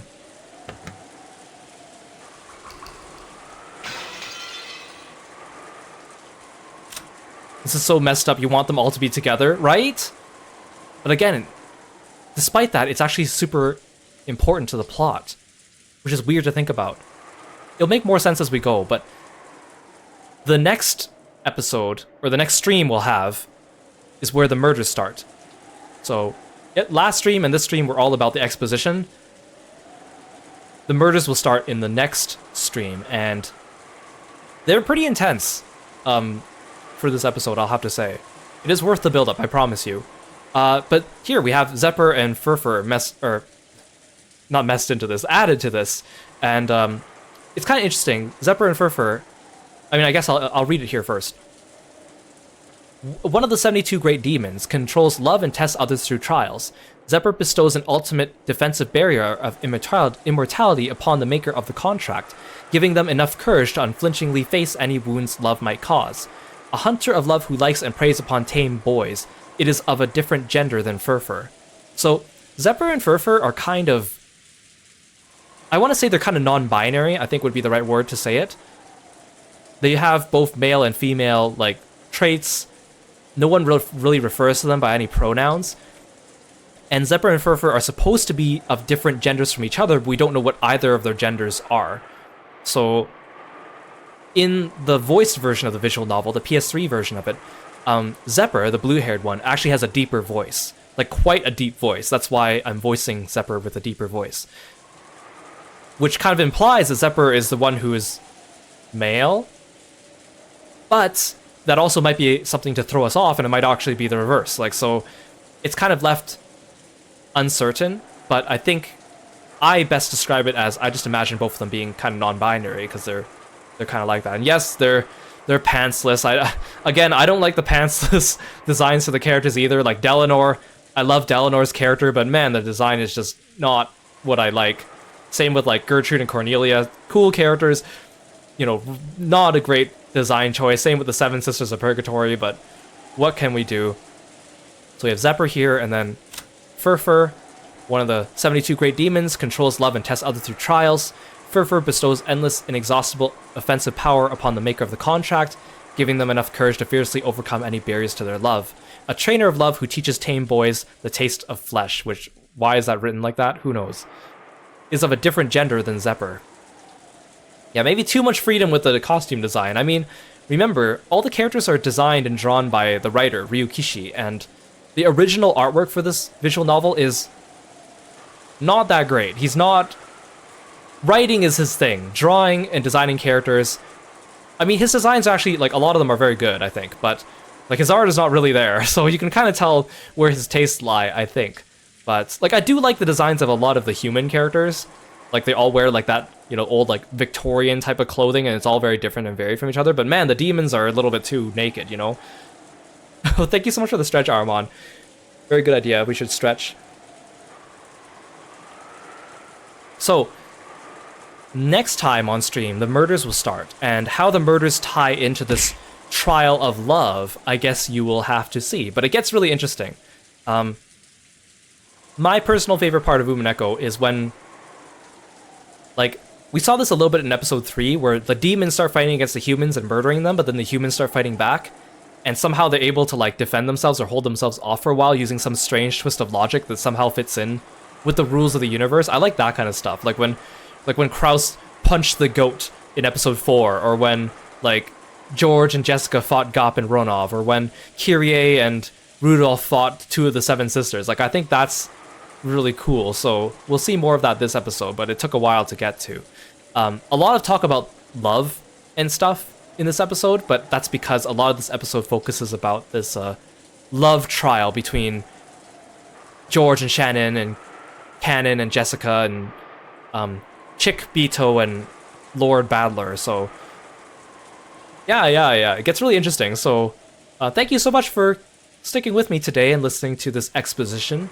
It was still interesting today, but again, I don't think it measures up to what we're about to experience. So again, if you are wanting to catch up on Umineko, all my VODs are up on YouTube as well. Oh, thank you so much for the chaos. Episodes 1 to 5 have been uploaded in their entirety on YouTube. Episode 6 will go up in a couple weeks once we finish episode 6 on stream. But in the meantime, there's a lot of content there to digest. Yeah, thank you everyone. Let's have a look at Twitch. See who is online right now. Ooh, a bunch of people are on. You know, let's raid Maihan. She is playing Dream Daddy, and she is also a friend of Kieran's. Very cool streamer. Plays Final Fantasy XIV, among other things. So stick around for a raid, and I will see you guys next time. Bye-bye.